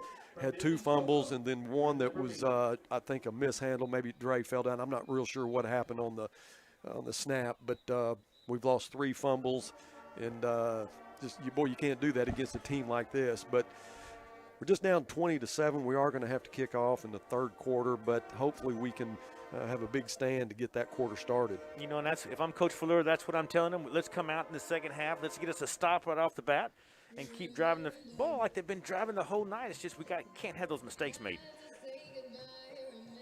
Coach, let me ask you, see you everywhere I go when it comes to athletics, but take me through your day. What's a Monday like for Coach Beaumont? You know, it's funny. You've been in my office. And typically there's a line of people to get in, and there's a line on the phone, and there's emails waiting, and there's things to be done. But I'm blessed to be surrounded by great people who help and assist in everything that I do. You know Kim Hobbs in the office and Chris Morris. They take so much responsibility to make sure everything runs smooth for these kids and for these schools. And to them, they are Fort Smith, and so they don't want anything to fail. They want everything to be great, and they work so hard for me, and it makes it so much easier. Yeah, and these Kim, I know Kim, Chris, I think, from Ozark. Yes, sir. Kim, went to Southside. That's right. But she's bipartisan. I mean, she's here at Northside when she needs to be. She's at Southside when she needs to be. And we appreciate everything that she does. And as a matter of fact, today, what you guys did to help get one of our advertisers hooked up, we really appreciate that. It's on short notice, but I know you guys do everything you can to help whoever wants to support the Grizzlies, and we welcome that. And I think things keep getting better and better. Hopefully next year it's a Fort Smith effort altogether. And that's really all we want. I've said it before a million times, Buzz. It doesn't matter to me what side of Rogers Avenue you live on. I don't care what uniform you wear. I just want the best for these kids in everything they do. Well, we just have a lot of talent on both sides of Rogers Avenue, and we'd love to have a little bit more talent over here on the north side. And I know that Coach Fleur, he's in his 8th year. And Coach, if you'd have seen it before that, it was just lopsided. I remember. We just could not beat the other team, and it was every year. I think it went on it was either 11 years or 11 games, including the playoffs. And then Coach Fleur got here, and he got everything turned around, and now we're on a 5-year run. And I know that Dameron, Coach Dameron, our new coach over there, he's going to need a little time to get geared up. And but these teams, no matter what, they're always going to be competitive. And that's the best thing about Friday night football in Fort Smith on a Battle of Rogers Avenue night. How exciting is that for that to be taking place here in this town? It's great. I know you had a lot planned this year for that game, and I really hated the way it turned out because it would have been fun to see how it all worked out. But between the virus and we had a hurricane, remnants of a hurricane coming through that night. Yes, sir. And it was just one of those things, but it ended up working out. You know, and it's you talk about all the exciting things that we see on the field and from these kids, and how exciting is this construction that we're seeing that's happening on our campuses? Yeah. We've got this beautiful arena that's going up on both sides of town. We've got a new 9th grade academy. We've got improvements everywhere, and you know, what's been great about this administration at the building level and at the service center level is that they know that when we drive that last nail, we're behind. So they're constantly thinking, okay, what are we doing next? What are we doing next? And that makes it great for me because that's how I like to go. What is the ETA? For us, on both sides of town, both arenas will be ready to start school August of 2021. I got you. So they may be done a little bit early, but I'll cut that ribbon. I'll cut that ribbon to start the school year, so that's what's going to be exciting. Yeah, I'm looking forward to it. And it not being in Condar, it's going to be a little bit different for all of us guys who that's all we've ever known. But I'm so glad to see that it stayed and we were able to get the new building without disturbing that. That would have been hard on a lot of the alumni that have so many memories there. But it stays, and on to new things with the new arena. Looking forward to that. You know, we're gonna showcase part of what you're gonna see in the arenas, Buzz, on both sides of town. We're gonna have video boards and jumbotrons that you have never seen in a high school arena in the country, not in the state of Arkansas, but in the country. So I took what I remember seeing when I went to Texas A&M. We got a little smaller version. You can see a version of this at the FedEx Forum in Memphis. So there'll be LED screens underneath it, so you don't have to lean all the way back. You have that. We'll have 30 feet of video board on the floor. I'll have video boards in the corners. It will be.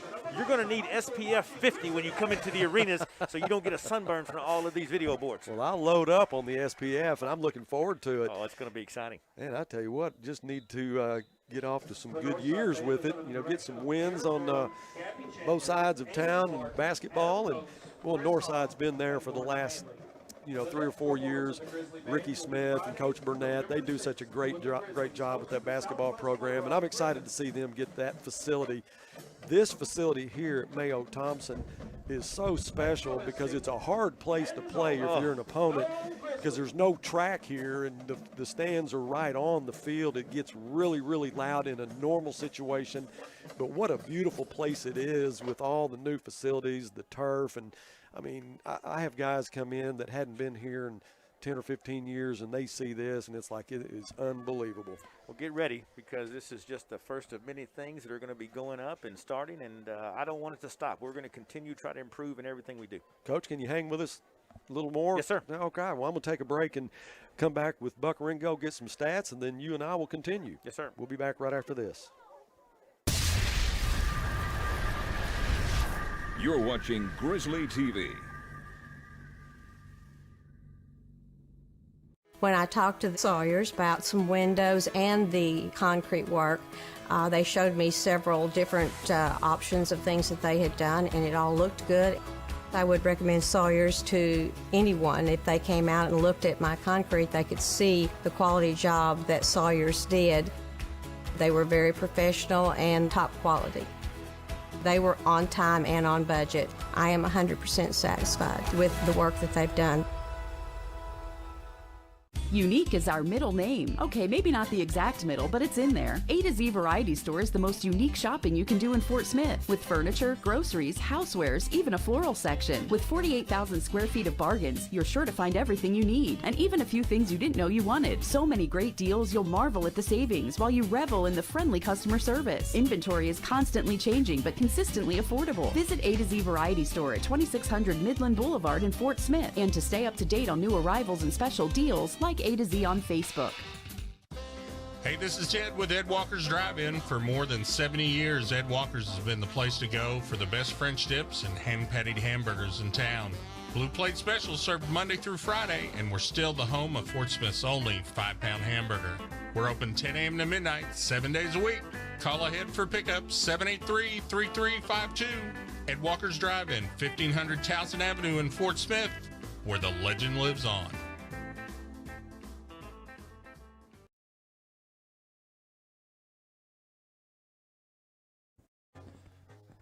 Back to Mayo Thompson as the Grizzly cheerleaders perform. We'll watch them for a little bit, and we're got Buck Ringgold here sitting next to me. And Buck, where have you been? Well, unfortunately, a couple of weeks ago, I lost my mother-in-law, and I couldn't be here for the Catholic game. I was in Iowa. My wife is from Iowa. Her family's from Iowa, so we went up there, and there was one good thing about that trip. My two nephews, well, one of them, I should say. One of my nephews plays football for the #1 ranked team in Class A in the state up there, the Grundy Center Spartans. So he played. It was 2 days after she passed, after his grandmother passed, and he decided to play that night, 2 nights after she passed, and we got to go watch that game, and they won. That was their regular season finale, and it was for the district title. They won 42-0, and they start their. They had a week off last week. They start their playoff run tonight. So I'm definitely. I'll go ahead and give a shout out to Cooper Hoy for the Grundy Center Spartans. Good luck in your game tonight, Cooper. But yeah, that's why I wasn't here, 2 weeks ago. Well, I hate that you had to go under those circumstances. We're sorry for that. Prayers to your wife and her family. But at least you got to see, some good athletics, and Yes. know that was a perk for you, a bonus, for being there. And we appreciate everything that you do for us. We're glad you're back, and been kind of short on our statistics in the meantime. But right now, let's talk about North Little Rock. Have you got North Little Rock's offensive production? I do. Believe it or not, the yards are about even. North Little Rock's got 160 yards of total offense, and Northside has 143 yards. Obviously, the big difference tonight was those 3 fumbles committed by the Grizzlies in the first half, and that led to 13 points for North Little Rock. So you take away those fumbles, and I mean, it's a very interesting game right now. That drive near the end of the first half definitely helped the Grizzlies' cause, but you take away those fumbles, and who knows? Yeah, who knows? Exactly. They're talking about that in the locker room right now. Defensively, the Grizzlies have done a great job just keeping them out of the end zone on those 2 field goals. But you don't want to depend on that all night long. Right. You got to give them a rest too. Get that defense off the field. Yes, and you got to give the defense, like you said, a lot, especially after those, the first fumble led to their second touchdown. And then, North Little Rock had a chance to really break this wide open with the second fumble, but Northside's defense held and forced the field goal, and the same thing happened with the third fumble. So you got to give the Grizzly defense a ton of credit for staying, giving the team a chance in the second half. I mean, this is still anyone's ball game. I agree. In the second half. I agree. Individually, how are we doing? Well, certainly having Taheem Procise back, that's definitely a big plus right there. 7 catches for 60 yards for Taheem. Dre Norwood, he completed 12 of 16 pass attempts for 95 yards with a touchdown there to Walker Katsavis in the first half. Pack has 2 catches for 20 yards. Martinez 1 catch for 13, and Katsavis 1 catch for 2. Rushing, Norwood 10 carries, 38 yards. Now, Massey and Fields, it's taken them a while to get going. The 2 of them combined to rush for 19 yards in the first half. So you definitely want to see their production go up in the second half. And if you see their production go up a little bit and start taking your eye off Procise, then you really got problems. Yeah. And I was glad to see that touchdown pass to Walker Katsavis. I thought it was a great call offensively. Yes. Didn't see that coming. But he is such a mismatch for these for most defensive backs. And no question here, these guys are all – you look at their defense, North Little Rock's defensive backs, and you're talking about 5'9", 5'8", 5'8", 5'9". Walker Katsavis is 6'4", and you got a jump ball situation. We talk about it every week. He's the go-to guy there, especially against the defensive backs this size. Absolutely, and talking about that touchdown drive, 14 plays, 76 yards. That took 5 minutes and 42 seconds off the clock. That's what you want to see, especially against a team like North Little Rock. And if Northside can put together a couple of drives like that in the second half, they have a chance. I mean, this is still anyone's ball game, and if they just can cut down on the mistakes and sustain possession and keep on making big plays. Dre had a tremendous Trey had some tremendous throws on that touchdown drive and a couple of big runs too. So, Well, yeah. looking forward. You know, we're still in this ball game. Yes, yes. And I think North Little Rock knows we're still in the ball game. So we've gotten their attention, and let's see what happens second half. We are thankful for you, Buck. Thanks for being here in the press box with us, providing those stats, and we'll get an update at the end of the ball game. Coach Beaumont will be back with us here shortly. We're going to take a break, but we're not going to get our eyes off the insteppers here as they perform. We'll be back.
Tennessee and Alabama tomorrow. Ooh. Ooh. Yeah, Tennessee and Alabama tomorrow. Ooh, that'd be good. Tennessee took it on the chin last week against Kentucky. A little surprised me.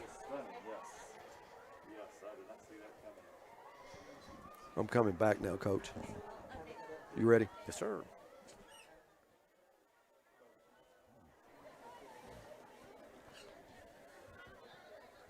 It's been a good night tonight watching the insteppers, watching the cheer squad, our band.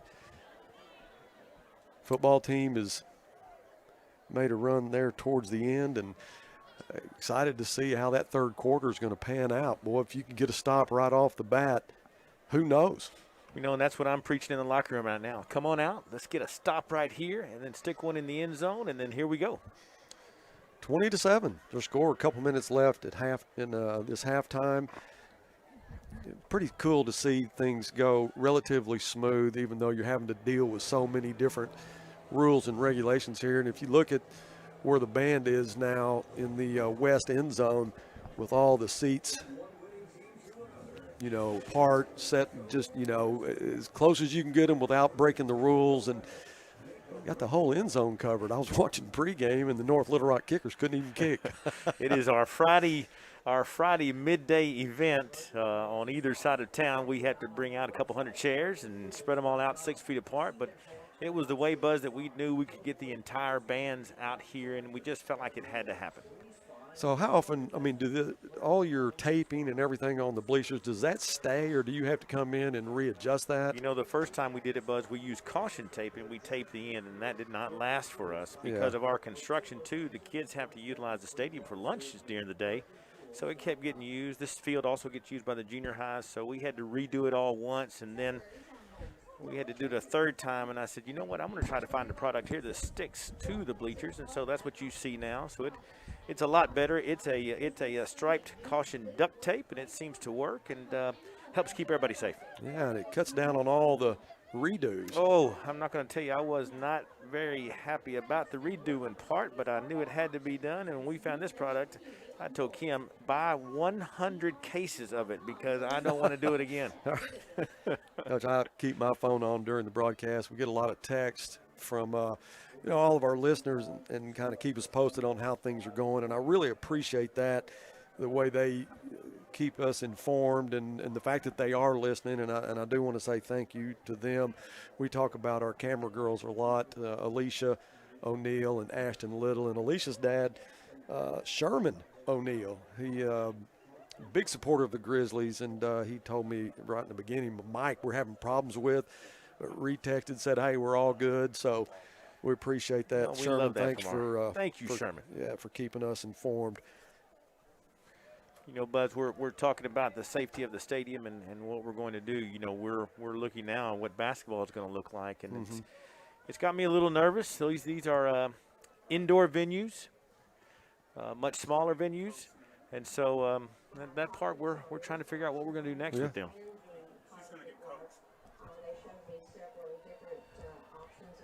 At some point, when Coach Fleur comes out, we're going to go to Sarah.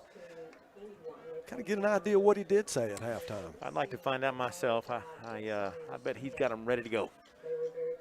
Well, Sarah does a great job. We have a lot of static on her line right now. She's on the sideline all bundled up, and again, we appreciate what Sarah and her husband Dexter do, even in situations like this. I mean, this came out of nowhere. Well, I'd say it came out of nowhere. It was warm all the way up to yesterday, and then today, man, I tell you what, it'd been nice to have been able to get this game in last night. 85 degrees the past couple of days. Yeah. When I came to work this morning, it was about 70. And then it all changed. It did. It got to be feeling fallish in football real quick. About a minute left in halftime. Both teams are back on the field now. Grizzlies in the east end zone. North Little Rock in the west end zone to get warmed up. I want to say again, welcome to all of our North Little Rock listeners and viewers. You have a very impressive football team, as you have for the last 4 or 5 years. They're fun to watch. I would rather watch the Grizzlies do a little better offensively this half than they did last half. But again, North Little Rock's a good football team. I agree. We saw enough fun from them for first half. I know their fans are happy, but I'd like to see some Northside fun the second half. In fact, I'd like to see about 14 more points of fun, and that would be that'd be nice. Perfect for me. Yeah, 21-20 would be nice. Yes, sir. Looks like she's about to grab the head coach right here, Buzz. Norwood is 11 of 15 for 99 yards and a touchdown. Yeah, she's gonna Coach Fleur. Let's go down to the field with Sarah Pendergraft and Coach Fleur. Sarah? Hey, Coach. All right, so we want to see a good Northside Grizzly team the second half. What'd you say to them at halftime to get them pumped up? Same message. I mean, we got to quit shooting ourselves in the foot and not turn the ball over. We don't turn the ball over. It's a one-score game, but, you know, we keep doing it. So hopefully we'll do like we did on that last drive. Exactly. Less turnover. All right. Thanks, Coach. Well, that's just what Buck and I talked about, that actually it would be a tie ball game. Yes, those sir. 2 turnovers cost us 13 points. That's right. So it'd be 7-7 right now, but it is 20-7. There's a fresh 12 on the clock. Dagan Moore will tee it up at the 40. Grizzlies will get the wind. Well, actually, things have changed a little bit. Coach, it looks like now it's coming out of the north. So that's really not going to help anybody. It's going to be coming across the field. Before the game started, it was coming out of the west. It was behind the team that was going left to right, but it has reversed on us a little bit. Dagan will tee it up at the 40 and get a stop right here, right off the bat. I'd like to see a turnover right here real quick. Yeah, I would too. Johnny Lewis deep for the charging Wildcats. He's alongside Ja'Cory Stewart. And there's the kick. Look at here, look at here. Here we go. Kick and nice catch there on the kick by Deontay Young. He's a sophomore linebacker. Grizzlies gambled a little bit there, but did not pay off. Ball will be at the 45-yard line for the charging Wildcats, and Kareem Cotton will bring his crew back in. And I know he doesn't plan on anything but improving on the score right now. I know Coach Curry, he had a talk with his team at halftime, just like Coach Fleur did, and he's going to make sure that we're going to be flying around right here on this first series. Sims checks back in. Aaron Sims, a running back. Twins left, twins right. Cotton out of the pistol. He'll throw it right side. It's complete. Taken down at the 49-yard line. That was Duck Relaford on the tackle. one of our seniors tonight. His grandfather, Billy Joe Relaford, a legend for the Grizzlies. Great tackle right there. Open field, stayed low. Felix Wade was the receiver for North Little Rock. Now Stewart goes wide to the left side.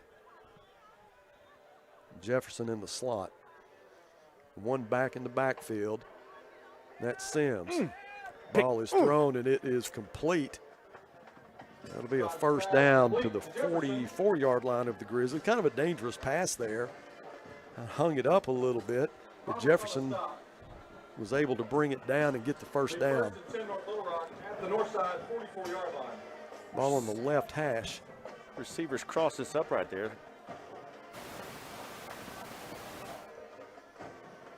Trips right side. The give is to Jefferson off the right side. He'll pick up a couple. I'm sorry, that was Sims. Sims, the starting running back, gets a lot of help from Torrance Moore, who is a sophomore running back. So if they need fresh legs, he'll come in. I hope Frederick O'Donnell, the senior running back, recovers from his injuries. He's a very dangerous running back. He is not dressed tonight. Sims gets the call again over the 40 to the 38-yard line. I had talked with some of their staff pregame, Buzz, and they were holding him out tonight just to make sure he can have one more Friday night to heal up.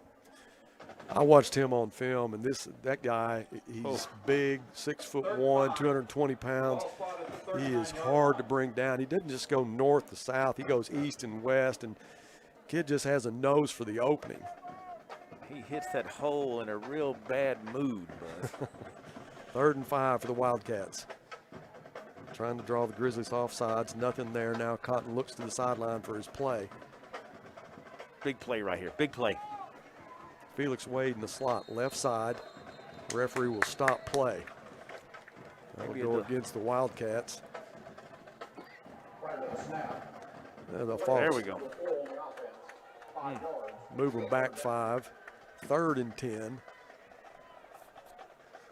Big down here for the Grizzlies.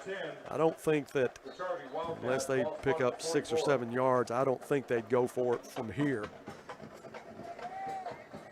Just need a stop. Need a stop. Now Cotton wants to throw. Throws left side. It is low and incomplete. Intended for Ja'Cory Stewart. 4th down and 10 from the 44-yard line. Let's see what they do here. I said they wouldn't go for it, but they're looking like they will go for it. Cotton looks to the sideline. The offense is staying put. So if you think the 3rd down was big, the 4th down is huge. Bears would love to have this here. Let's see if we can get a stop. 10 seconds left on the play clock. Cotton taking his time. Maybe a quick kick right here. Now Torrance in the backfield. And that's what it is. So Kareem Cotton will quick kick it, but it'll go out of bounds at the 19-yard line. Great job by the Grizzly defense. A couple of penalties there helped us a little bit, but good job in general by the defense. It's a turnover on 9:27 left in the 3rd quarter. Grizzlies, no blood drawn there. Wanted that stop right off the bat, and we got it. Now Coach Kendrick with instructions to his offense. Dre Norwood will come out along with Ty Massey, Tyne Procise, Walker Kitsavis. Now you got 6'4" working against 5'9" in man coverage. Wide to the right side. Ball on the left hash. Dre rolls right. Nice. Pass is almost intercepted. The ball was tipped by Procise, intercepted by Davian Vason, who's had a big night all the way back to the 25-yard line. It's been that kind of night. That's the second time that Procise has had a handle on the football, and it's come loose, and Vason's there to pick it up. You know, he had it for a second. Ball pops up, and it just happened to just pop right into the hands of a North Little Rock guy. That's all right. You got to get another stop right here.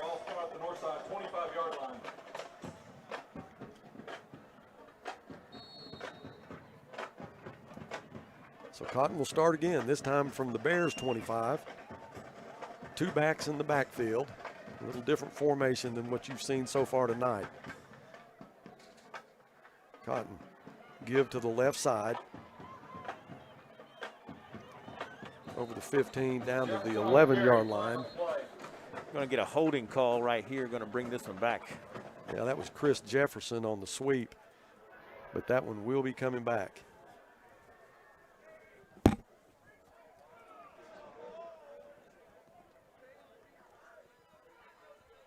Got a lot of guys that from North Little Rock that like to touch the football. A lot of talent, a lot of speed, not just in the backfield, but their receivers. They do like we do with Procise and Walker, and you got those guys working out of receiver positions. You still try to get it in their hands on jet sweeps. You always want the ball in the hands of an athlete. 1st and 16 now for the charging Wildcats. Cotton with 2 wide. Hands off right side. Nice stop by the Grizzlies. That was Torrance Moore off the right side there. There's nothing for him. Line of scrimmage at the 31-yard line of the Grizzlies. 2nd and 16 again. 8:48 left in the 3rd quarter. 20-7 is the score. Bears with a nice stop on the first possession of these Wildcats, but interception gave it back to them. Cotton trying to draw the Grizzlies off sides, not there. He'll look to his coordinator, get the play. Now they'll change their formation. Twins right side. Cotton with the snap, rolls right, wants to throw, has time. Now he lets it go. The ball is incomplete. Nice coverage there by Duck Relaford. Jack Green was there. Keandre Esau. Malik Thomas. Good job by the Grizzlies. 3rd and 16. Huge down here. Another third down right here. Another third down stop that we need right here. I know Coach Curry is backing him, and again, and he's gonna get another stop right here. We need to stop them twice. You know that if they don't get it here, Coach, they're going to go for it. Yes, sir. 3rd and 16. 1 back in the backfield with Cotton. Cotton wants to throw again. Time throws over the middle. This ball is complete. Oh. No tackle there. He bounced off the would-be tackler. Gets it into the end zone for a touchdown. That's Felix Wade. He's a junior wide receiver. Nice throw, a nice catch by the Wildcats to get it in the end zone. Wasn't much room right there, but he threaded the needle buzz, and then a tackle that he just seemed to bounce off of and scores. Wade took a big lick, but yes, sir. Stayed on his feet, got it in the end zone. Now Liam Selhorst comes in to kick another extra point for the Wildcats. Again, play is stopped. This is the 3rd time for the Wildcats to be stopped while they're trying to kick an extra point.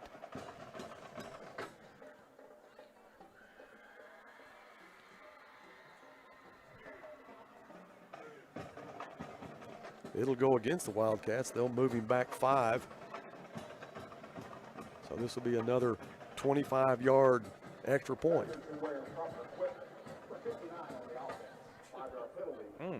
Haven't heard that. You don't see that very often. No?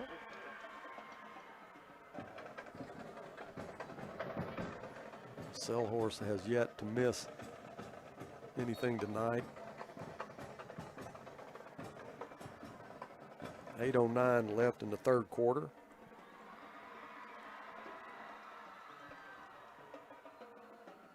The snap, the kick is up, and it is good. 27-7 is the score. 8:09 left in the 3rd. We'll come back with the North Little Rock Charging Wildcat kickoff right after this. Dee's Family Restaurant of Alma at 39 Column Lane across from the water park is now reopened and ready to serve you. We're open 5:30 a.m. to 9 p.m. 7 days a week. Breakfast is served all day and our full menu is available at 10:30 a.m. All-you-can-eat steak on Thursday night, cooked order prime rib on Friday night, and now we deliver on Waiter. Curbside and to-go is still available. Call ahead, 632-1014.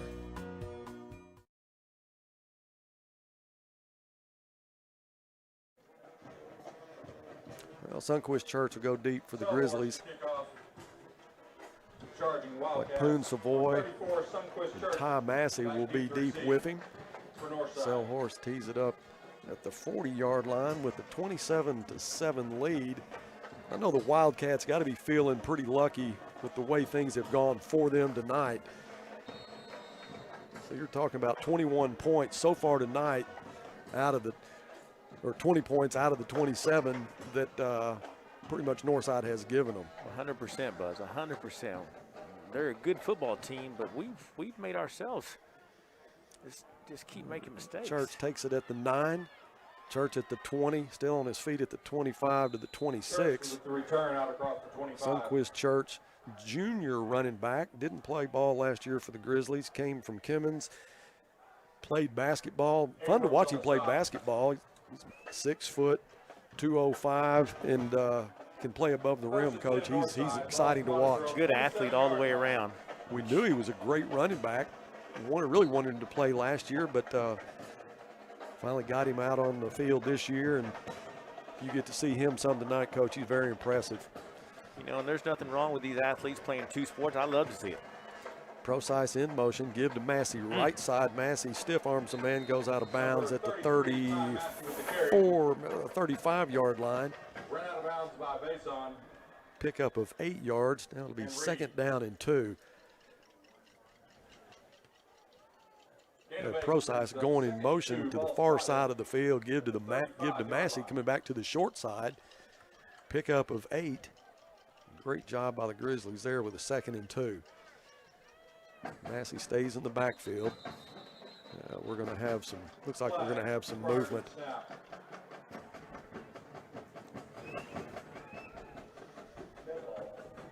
Yeah, we had a false start for the Grizzlies. It's against our center, James Colley.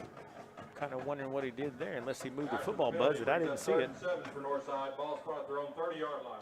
2nd and 7 for the Grizzlies. Line of scrimmage to the 30. Fact split to the short side of the field. Vontae Tucker in the slot. Procise and Cat Savis far side. Now Dre will go empty. He'll send Massey wide to the left. Dre, keeper, needs to make a man miss. Does it at the 30. Now at the 35. Goes out of bounds, or not out of bounds, but he'll go down at the 39-yard line. He'll get the first down. Near the 40-yard line. When you see a quarterback go with an empty set, you really expect it to get in the air, but with a guy like Norwood, you just got to expect anything from him. Great about having an athlete back there like that, Buzz. When you spread a defense out by going empty, it leaves you lanes. 1st and 10 for the Grizzlies, 7:33 left in the 3rd quarter. Bears gave up a touchdown they'd sure like to have back, scored 27-7. 1st and 10 from the 39-yard line. Procise in motion. Now the give to Massey up the middle. Massey will grind for a yard, and that is all he'll get. What a strong kid right there. Yeah, he is strong. Boy, his lower body is extremely strong. Stovall on the stop. And you look at Ty, and we talk about his strength, but he's also got a lot of speed.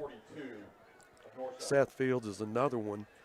And these kids, they really have a lot of respect for each other. They're not just teammates, but they're good friends. Massey is out now. Fields is in at running back. Fields gets the call.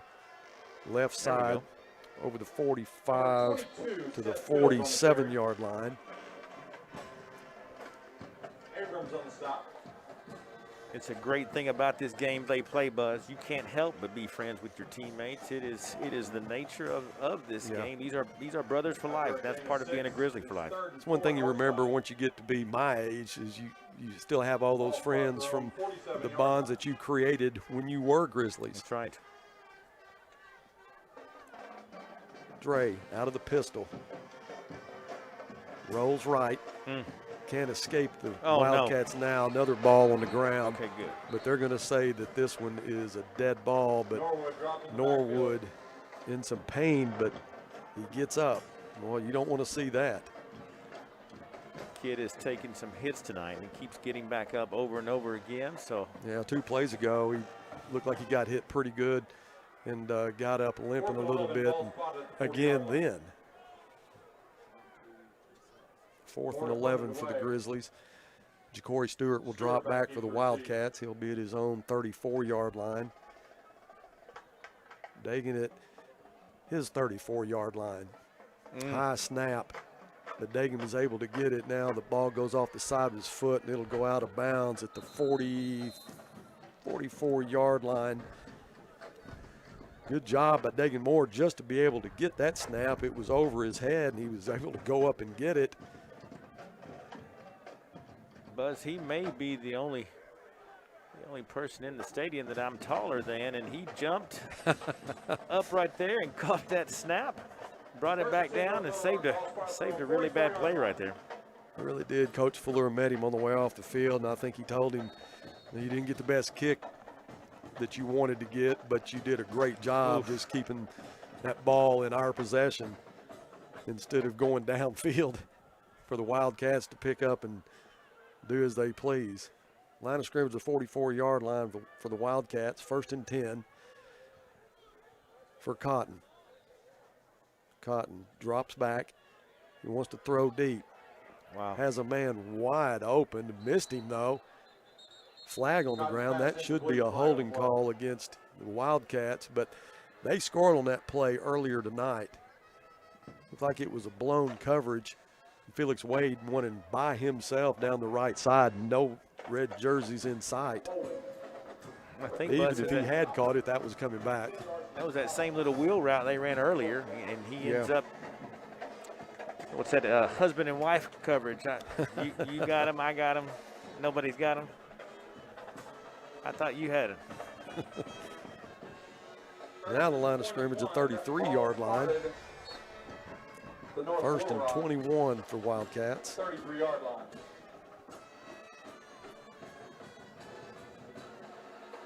Cotton wants to throw again. He'll throw right side. This one is overthrown.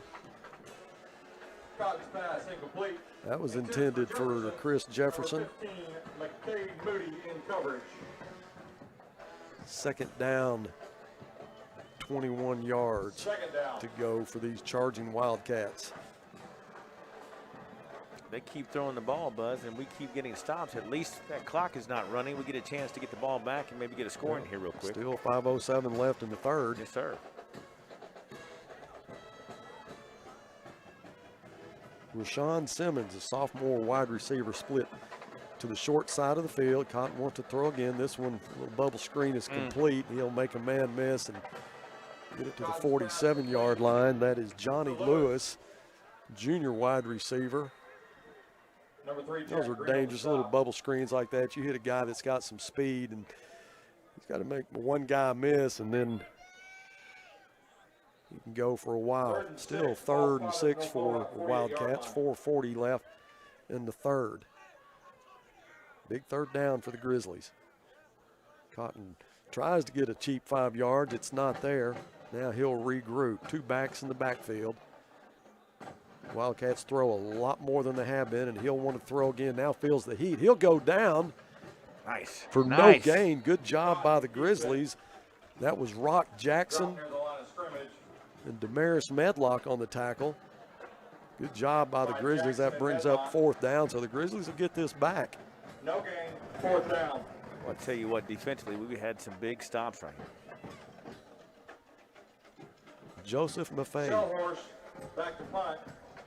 in the return position for the Grizzlies at his own 11-yard line. Selhorst, first time to punt tonight.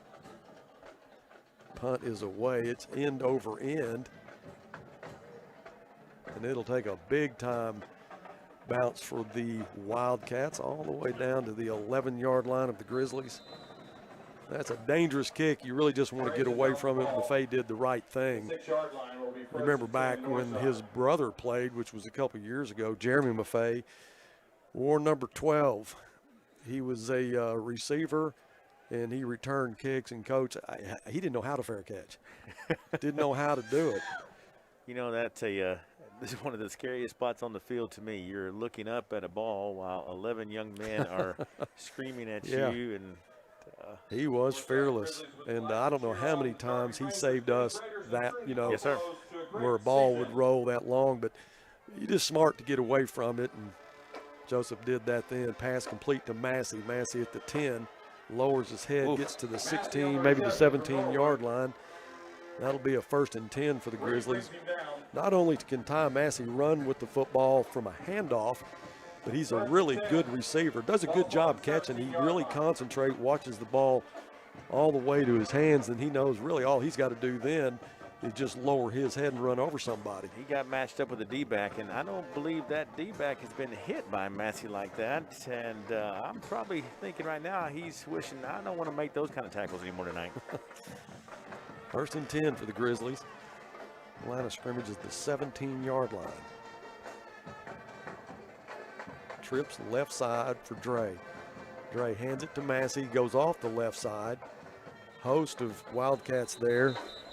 Massey on the carry for a Try to bring Massey down, and they can't get him off his feet. They may stop his forward progress, but they cannot get him off his feet. That kid is a load, boy. He is. Right here at Mayo Thompson Stadium. Pick up of 2, 2nd down and 8 for the Grizzlies. I'm sorry, 2nd down and 7. Ball at the 20-yard line. Seth Fields is your running back. Fakes. Play will be stopped. He faked the handoff to Seth, but the Wildcats were there. Let's see what the call is. Had an encroachment against the Wildcats, so we'll get 5 easy ones there. So 2nd down and 7 will turn into a 2nd down and 2. 2nd and But 2, Buzz. Coach, that really worked good for us because you had a couple of Wildcats there, and if Drake could have got out of that one, he was definitely magic. That worked out good for the Grizzlies. 2nd down and 2. 2:11 left in the 3rd quarter. Trey will send Tucker in motion. Now hand it to Fields. Fields hit the backfield. The ball is stripped on the ground, and the Wildcats will get it again. Good field position again for the Wildcats. Another turnover for the Grizzlies. We have been our own worst enemy for the last 2 ball games. Went to Bryant, lost that one. I just don't think that we were mentally ready for that team. They just got through beating Trinity Christian out of Dallas the week before, and I think it might have been a little bit of intimidation, but really just couldn't get anything going. But then against Conway, Coach, we have as solid a football team as Conway does. And between the 30s, we played great, but other than that, we couldn't. Easy touchdown there for Sims. I was really surprised by that game, Buzz. I really thought, like you said, it was going to be an even matchup. I was thinking it's going to be a 7-6 ball game I'm going to be watching on TV at Conway, and it just didn't turn out that way. The winner of the Apple Watch 5 will be announced after the extra point. Yeah, we had a lot of issues there with turnovers and penalties, just like tonight. It's pretty much identical to what we're seeing right now. Selhorst again will attempt his extra point. This one is up and good. The score is 34-7. I always like to say it's not, the game is actually a lot closer than what the score shows. And I know people, whether you believe me or not, if you're watching the game, then you'd see what we see. We're just shooting ourselves in the foot. We have an offense that's able to move the football up and down the field. We have a defense that's made great stops tonight. But with all these turnovers, this should be score-wise, we should be a tie ball game right now. Well, and you look at the first half especially, I know that Buck was giving us the stats there. Yeah. It was pretty close. We're right there with them. And once again, we're driving, and then North Little Rock has done an unbelievable job of sticking their hands in there and trying to call that ball out on plays, boy. You don't see that. I guess it's some teams coach that. You don't see a lot of teams trying it, but you're exactly right. Tonight, North Little Rock has really gone after the football. Church, who hadn't been on the field as a running back tonight, is getting a lot of playing time just being a return man. This one to go to Sundquist again at the 10. Sundquist at the 20. The 23-yard line where he'll be taken down. Buzz, I'd like to have one score right here, at least before the end of the quarter. Well, a minute 50 left in the third quarter. Well, one thing I can say is it's nice inside this press box, this Bill Stansel Memorial press box, who was the athletic director when I was here. The company in here is good. We got Buck, we got Joe, we got Coach Beaumont, we got Wes Sawyer, who was a policeman of the year a couple years back. We're in good hands. We're protected. We just need some scores. I'm just glad we got Buck doing the stats. I'd run out of fingers and toes, and I couldn't keep up with all the numbers right there. Ty Massey gets the handoff up to the 29-yard line. Pick up a 5. Second down and 5. Maybe they'll give him 6. Let's see what they do. Yeah, they'll give him 6 yards. Second down and 4 for the Grizzlies. Ball on the right hash. Walker Katsavis works against Ricky Reed. Again, that's 6'4" against 5'9". Hand off to Massey. Massey dodged a bullet in the backfield, was able to pick up some positive yards. He'll be short of a first down by a yard. Stovall on the stop. Pick up this first down here, keep moving the football. It's going to be close, be third and like a short 1. Maybe they'll give it to him. Hey, there we go. Yep, they're going to give it to us. Nice. Good job by Ty Massey. He really did dodge a bullet in the backfield. As soon as he touched the football, he had to stagger a little bit and make a man miss. Now you have Sunquist Church in the game, along with Ty Massey. Wes told me that was like a young Buzz Sawyer in the backfield making moves like that. That's what he's telling me. If I made a move like that, I'd be on crutches. First and 10 for the Grizzlies. Line of scrimmage is the 34. That time Massey was, you see what I'm talking about there, Coach, the way they sling players down. When you sling a guy like Ty Massey down, that's you got some strength to do that. He took him off his feet, threw him down to the ground right there, and Massey's a physical kid, as you know. It's going to end the third quarter. 34-7 is our score. We'll take a break and come back with the start of the fourth quarter right after this. This is Northside head football coach Mike Fleur. I call 782-8940. That's 782-8940. This is Northside head basketball coach Eric Burnett. I call 782-8940. That's 782-8940. Football and fall, what a great time of the year. It's also a great time to take advantage of York Factory rebates on high-efficiency HVAC products. Give us a call at 782-8940. That's 782-8940. When coaches talk to you as a player or even as an onlooker or fan or whatever, and they talk about turnovers and penalties and you eliminate those, just make them to a minimum, how much difference it'll make in a football game. And you control a lot of that. Tonight is a perfect example of a team that could be right in this football game had it not been for all the turnovers that we've had. Well, that change of momentum, that mental part of that game too, is just, you hate those turnovers. Second and 13 for the Bears. Dre wants to throw, nothing there. Now he'll pull up and let it go, but there is nobody there. There'll be no flag. Third down and 13. Yeah, we're going to get a flag on that one. We are going to get one. That will be intentional grounding. It was close, Buzz, but I did not think that he got outside the tackle box. Yeah, I don't think he did, but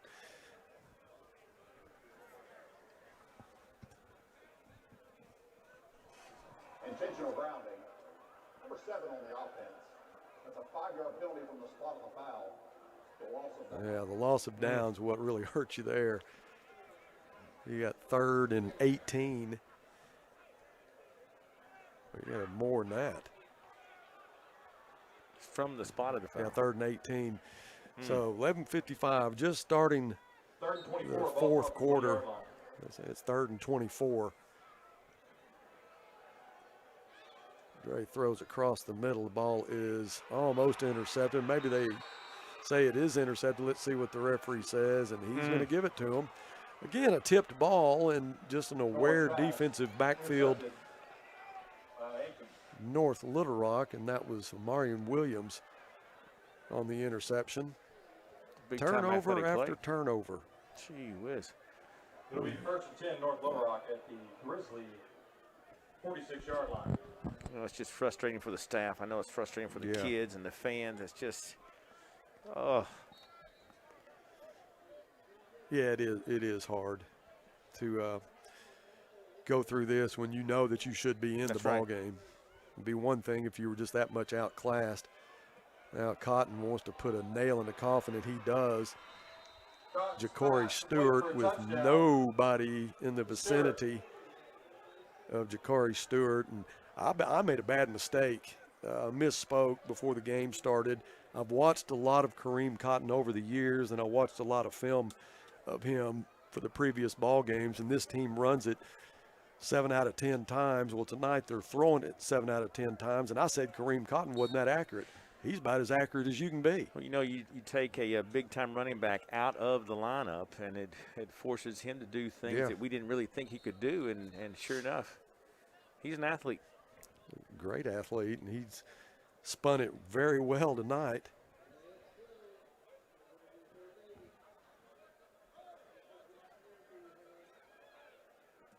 Well, it's 40-7 with 11:42 left. That's how fast it happens, and I think that they're going to line up and go for 2, and they are. So they want to get this in the mercy rule as their goal. Pass is complete. The score is good. That was Felix Wade. That makes it 42-7. So we are officially going to be in the mercy rule now. Probably won't see much more of Cotton. Probably no more of Torrance, Moore, or Aaron Sims. Those guys will sit the bench. Job well done. And let some other guys get some playing time in. Sunquist Church drops into receiving mode again. You know, Buzz, you don't ever say that those two things much together in a sentence here at Northside. Northside and mercy rule. That doesn't go together. Nope, you don't put that together here very often.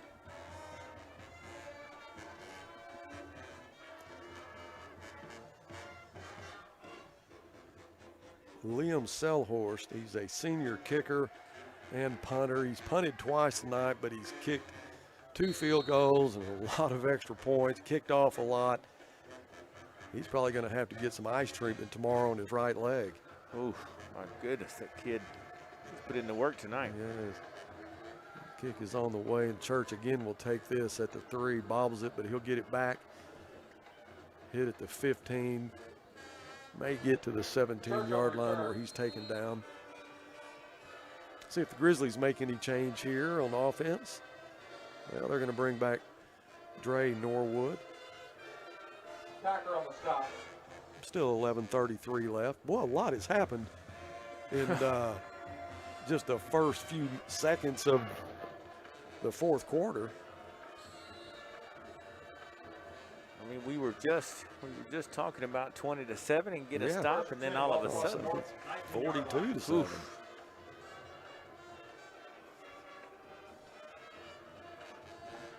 Gray hands it to Ty Massey. Ty is hit again, just a vicious takedown. Massey on the carry. That was Deontay Young. He's a sophomore linebacker. I was talking to one of the Northside coaches before the game, and he made mention of about the way they tackle, and it's just really hard, vicious tackles. And it's not enough just to stop somebody. They want to make you remember it. 2nd and 11. Dre has some time to throw. Is about to run out of real estate. Throws the pass and is incomplete. Intended for Walker Katsavas. 3rd and 11.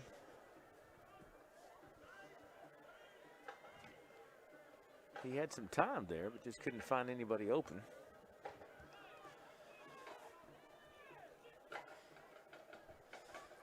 As the time ticks in this mercy rule, 10 minutes and 10 seconds left.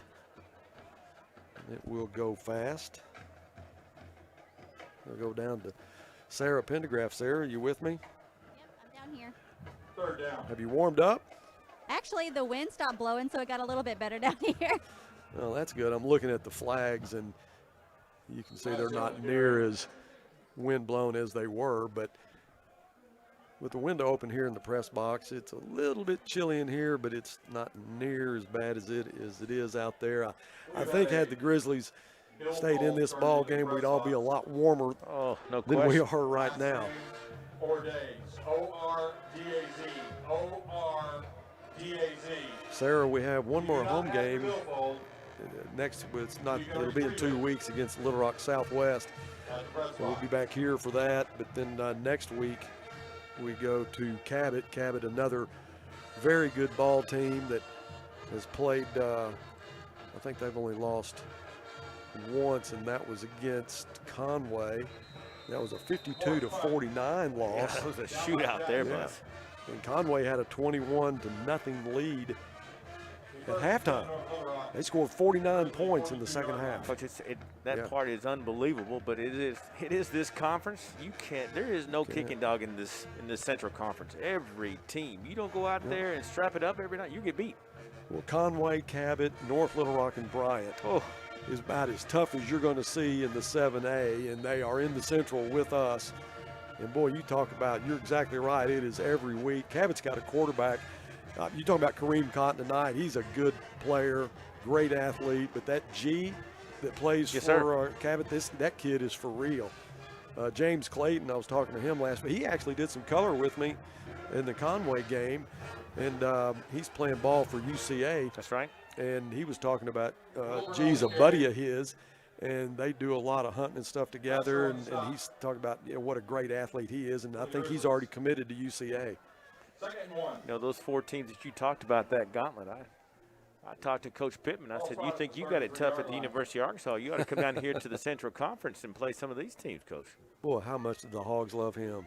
Well, it's exciting to have football back, and, I'm partial to those glory days because I worked for a man there during that time when it was that way, and I'm glad to see it. I'm so glad for those kids and that the fan base and the student body and just the state of Arkansas for them to get some success like they have.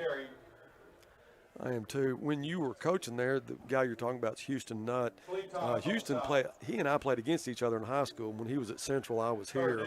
And he was just a great athlete. Then played quarterback for football, and then he also played basketball, and just a great athlete. But I will say, Houston had some good years at Arkansas, but I don't know that there's anybody that can motivate and get a team pumped up, and you saw it up close and personal as well as he could. You look at the similarities between him and Coach Pittman. You've got a bunch of kids out there that, we recruited those kind of kids, those 2- and 3-star kids that just loved ball and had to fight all the time. And Coach Nutt was one of those guys that it didn't matter the situation. He made you feel like that you could run through that wall and get it done and come right back for some more. And that was, he's got that way about it. And it doesn't matter what he's talking about. If he was in here talking about this game, you'd be excited. If he was talking about a golf match, you'd be excited. If he was talking about anything, he's just that persona. It's so exciting to be around. Yeah, it's fun to see Arkansas win again. And like you said, you feel so good for the kids because they've been through so much, going that many games without winning a SEC game, and then finally get one under their belt. And then when they beat Ole Miss, when they beat Mississippi State, that wasn't a fluke. No. And they really should have beat Auburn. We can talk about that call all day, but when they beat Ole Miss, that was a beatdown. In the Auburn game, it just comes down to a couple of plays, but that's the nature of the game, and that's what happens. But you have an Ole Miss team that has an unbelievable performance against Alabama just a week earlier, and then Barry Odom and that defense that he had ready for the lane train, and it stopped right there I saw something that was pretty funny. They said that Lane Kiffin's dad used to coach at Arkansas. Right. And then they showed Odom and said, "Your daddy is still at Arkansas."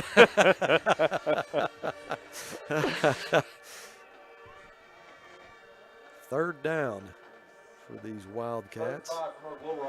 5 yards to go for a first. 5:15 left in the ball game. Ball at the 31-yard line of the Grizzlies. Sorry, the 26-yard line of the Grizzlies. Well, I want to keep him out of the end zone right here. Hand off right side. Well, I don't know. It's going to be close to a first down. They'll probably give it to him. Sarah, how are those UCA Bears doing? Man, you know what? I have not kept up with them as much as I wanted to this year. I was just talking to James Clayton about them. I told him that I was looking at the roster and saw his name and got real excited. Well, you know, he's there, and Deuce Wise is there. Yep. Deuce is, I talked to James last week, and he's on the pretty much on the scout team right now, but just enjoying his time there. And, I mean, it's a big-time program. Oh, yeah, and we were kind of discussing that, and I was telling him that, you know, I was part of the athletic team there as a cheerleader, and I loved the Bears, and I loved my time there, and he said that he's absolutely loving his time as well. Your daddy used to go to those games a few years back, and they had an aerial assault that was unreal. They put up 500-600 yards a game, and it was, I guarantee you would not get bored watching it, but not just them would get airborne. You got airborne. I wasn't nervous about the football. I was nervous about you. Well, that coach, Nathan Brown, who coaches there now, actually played there when I cheered. Yeah, you've had some big-time players there at UCA. Sure. You know, that's where your athletic director got his collegiate start at the University of Central Arkansas. Really? So, Mike Isom's last year of coaching football there was my first year as a graduate assistant in Conway. Is that right? That's awesome. How about that? I had to commute 2 hours every day from Mountain View, Arkansas, where Mrs. Beaumont was with a baby, and she was teaching there, and I drove back and forth. Well, we welcome Mrs. Beaumont into the press box. You know, there is everybody has a right hand, and that one right there is for sure one of mine. What they say behind every great man, there's a woman rolling her eyes. Well, that is Mrs. Beaumont, and that is that what they say? That's what they say. That's what they say. Well, you're a great man. I don't have to worry about that. Well, there's a little mix-up there with North Little Rock in the backfield. That was Esau there to make sure that 95 Malik Thomas on the stop. They didn't get out of it. Coming up to the press box tonight. How about that? We've had a bunch Stay of special warm. guests tonight. It's been a good press box tonight. 3rd and 17. And Joe, our producer, he's coach. He got all this put on him today. Zach Hightower, who normally does all that, got up sick this morning and tell he wasn't going to get any better. So we come in and do the best we could do. You know, Joe, a lesser athlete wouldn't be able to handle all that responsibility all thrown on him like that at one time. So it's really great to have you in here and getting it done tonight. But, you know, you guys put together such a great product for our fans and for the Grizzly Nation to see all of this. And this doesn't happen everywhere. And this is so nice for this community. Well, we sure love doing it, and got to say thank you to G2 Media. Just a few years back, we were in trouble. You know, didn't have had a radio station that dropped us. Right. And had to really scramble to try to find somebody, and they came in on short notice and was able to put the Grizzlies on the field goal attempt there, and that would be good. Wow, that's a field goal good. See, what was that? 39-yard field goal. Almost 40-yard field goal right there. Yeah, he's had a good night. He hasn't missed anything tonight. But anyway, they bailed us out, and it's gone from just getting on the radio to Grizzly TV, and you've had a lot of people that really rolled up their sleeves and went to work to make this happen. And a lot of these, you know, girls like Ashton Little, I mean, she's going to school at Arkadelphia. That's Coach Little's daughter. She comes in every Thursday or Friday. She gets here for game time. If not, she'll meet us wherever we're playing. And then Alicia O'Neill, who is a Northside graduate on the other camera. Buck, who we'd love to have every game, but I can't convince him to do that. I want him to travel with me, but he's got so much on his plate, it's not even funny. Well, I know there's a lot of people that are a part of what this is to make this happen and to do this for our community. And you talk about somebody who rolls up their sleeves and goes to work. I've been here a short time, Buzz, but I have heard and I have seen because of you and you rolling up your sleeves and going to work and getting this done. This doesn't happen without you, Buzz, and I appreciate what you do. I really do. Well, thank you for saying that. And but really, I got the easy part. I show up and do a lot of talking. They got all the hard work and what you do every day. It's just the kickoff goes into the end zone, so the Grizzlies will start on the 20. But what you have to do to keep up with all of it, I mean, I can't imagine. I do this for fun. This is my hobby that I can get away from my real job to come do. And I love the Grizzlies. I had such a great time here when I did play and made so many good friends. And I remember it like it was yesterday. But it's a special place, and it means a lot to a lot of different people. But there's people that are involved with this, Coach, that didn't go here, They'll chip in and do what they have to do to make it all work. That's the great thing about this community. How lucky are we to have so many people and so many patrons and sponsors and people that want to just give to help these kids in this school. And it's just, we're blessed here. Yeah, we really are. Really are. As the clock ticks down, we're going to be under a minute. It's been a continuous clock since about a little under 11 minutes. In the fourth quarter. You talked about an easy job. You and I are almost alike. I don't really do a whole lot either. Kim and Chris do all the work in the office. I get paid to go to games. I mean, Coach, this is the best job in America. I love it. I watch ball all the time. But you go to a bunch of them. I try to go to all of them, and it's just so fun. But you think about it, it really is the best job in America.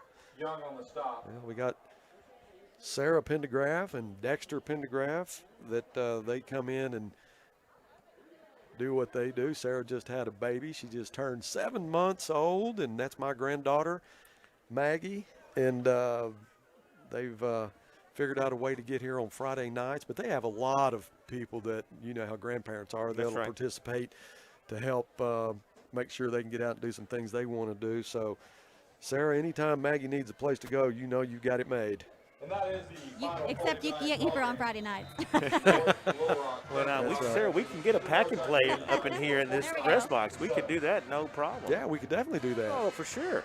Well, it's all zeros on the clock now. 45-7 is our final. Didn't think it would end up like this. Kind of reminds me of last week. It's a team that you think you can go head-to-head with, but when all the breaks don't go your way, whether it's self-inflicted or not, you know, this is what happens.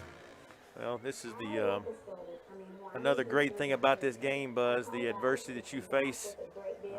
You don't have to face it for long. The highs are high for just a little while, and the lows are low because you got to strap it up and get ready this weekend for the next opponent. Well, we're going to Cabot. That's right. Next Friday. But anyway, I just want to get off this. That's our sideline mic. Every once in a while it gets static. A lot of this wireless equipment kind of has a mind of its own, but I have two children like that. Well, they're just like their mother, but they're just like their mother. Yes, you know their mother's in here. There she is. Okay, she is, and I'm so blessed. Is that I think. Well, I did see what you're saying. The eyes are rolling. There's no question. Okay. 45-7 is the final. We'll take a break and be back with some stats from Buck Ringgold right after this from Crabtree RV. For 70 years, Crabtree RV has been serving the River Valley with all your camping needs. With sales, service, parts, and an RV park all at one location. Our hard-working staff can help you with all your RV needs. Come visit our 26,000 square foot air-conditioned showroom filled with new RVs from Grand Design, Coachman, and Forest River, all priced to sell. Crabtree RV, where your family's dreams come true. I'm a survivor. Fight for my life. Come on, back stronger. I will rise. I'm a survivor.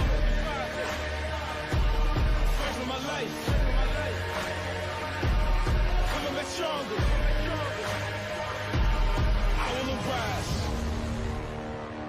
Some banks can make you feel like a number because they're part of a bigger system that doesn't really include you, just your money.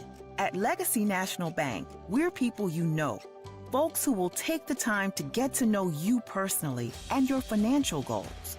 We are committed to our region and you, our customers, because we live here and work here just like you. Your legacy starts here at Legacy National Bank.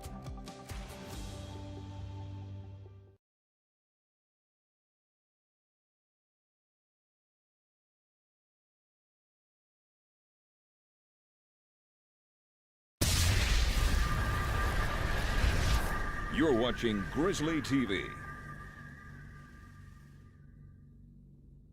Nestled in the heart of Chaffee Crossing in Fort Smith, where people and nature feel connected, the Hub at Providence is centered around you. The Hub is a live, work, play community with living options, commercial lease spaces, and a restaurant, all within walking distance. Loft living spaces at the Hub are perfect for anyone looking for a retreat from the average apartment and townhomes, featuring many luxurious perks and amenities. Explore the community at thehub.erc.com. Life at the Hub, a simpler lifestyle. You're in business to do business, not paperwork. That's where the skills of Potts & Company certified public accountants can help you succeed.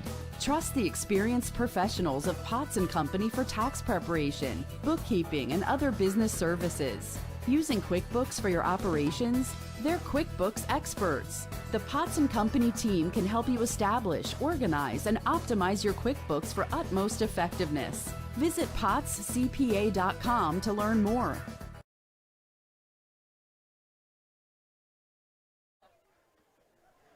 Welcome back to Mayo Thompson Stadium. If you hung in here with us, we sure appreciate it. I know it was kind of hard to watch there in the second half. 45-7 is the final. Buck's with us. I wish we had better numbers, but let's at least figure out or see what it ended up being. Buck, what do we have? Well, you know, we were pretty optimistic there, you know, at halftime. You know, yardage was fairly even between both teams, and you know, we talked about the turnovers. If Northside could just, you know, hang on to the ball and cut down on the mistakes, you know, that they would have a chance, and they were still in the ball game, you know, down 13 going into the second half. But unfortunately, the turnover bug just reared its ugly head in the second half, like it did all game long. And the unfortunate stat tonight was Northside turned the ball over 6 times, and North Little Rock converted those into 35 points. There's your story right there. Yes. Well, that's a 10-7 ball game if you take that away. But that's what happens when you have a lot of turnovers. Individually, how'd we do? Well, Dre Norwood had 42 yards rushing on 12 carries. Ty Massey, 13 rushes for 27 yards. Seth Fields, 5 carries for 12 yards. Rushing-wise, as a team, they rushed for 72 yards. Passing-wise, Dre was 13 of 21 for 106 yards and 2 interceptions, and those two picks weren't his fault. You know, those were a couple of fluke tipped. Yeah, tip drills, what passes. get you those, Yes. yeah. Yes. So, you know, you really can't pin the interceptions on him. Process, unfortunately, he didn't catch a pass in the second half. He had 7 catches for 60 yards, and that was all in the first half of play. As for North Little Rock, they had, Northside had 178 yards of total offense, and 35 of those was in the second half. Well, I think that what you said about Procise having 7 catches in the first half, I think North Little Rock went in at halftime and said, hey, that's too dangerous. We got to figure out a way to key on him and stop that. Yes. For North Little Rock, they had 107 yards rushing. As a team, 207 passing. Cotton was 9 of 19 for 207 yards. Total yards for them, 314. So North Little Rock had 314 yards to 178 for the Grizzlies. But again, you know, the key stat in this game was turnovers. Turnovers and penalties. Every coach will tell you if you win that battle, you have a good chance to win the ball game. It's very seldom when it's that lopsided that you can win a football game with that going against you. So that is the story of tonight. It was the story of last week against Conway. So hopefully between now and the time we go to Cabot, they can get that turned around. That's hard to say what goes through your mind and how you do what you have to do to fix that or eliminate those turnovers. But whatever it is you have to do, the Grizzlies are going to have to get that part figured out. Sarah, while you were downstairs on the field, could you feel, as things were happening to the Grizzlies, could you feel the momentum kind of going out? Yeah, you could definitely feel the shift. I feel like as soon as that score started ramping up and it was about 17-0, people started getting a little disappointed because it was only the first quarter. And my thought process in that whole thing is, there's 3.5 more quarters to go. So, we can turn this around. And the Grizzlies have the offense to be able to do that. They have a lot of weapons, and like Buck said, that Prosise had 7 catches in the first half. Nice play call to Walker Katsavis for the touchdown. Walker's definitely a mismatch against these smaller defensive backs, but they're well coached. They're good athletes. We just could not get anything rolling. Again, it was that 30-30 that Coach Fuller talks about, that we're able to do all right within those guidelines, but just, once you got outside the 30s, things just seem to go bad. So hopefully they get it all figured out between now and the time that they play Cabot. And I know it's week-to-week decision whether or not, we're going to have you on the sideline. I don't know if you can make the trip to Cabot, but I know we're asking a lot. If you can, we'd love to have you. We appreciate everything that you do and Dexter does. And today's been kind of one of those days that Joe had to fill in and do everything on the TriCaster and get all this production taken care of. And we'll say thank you to him. He really did a good job tonight.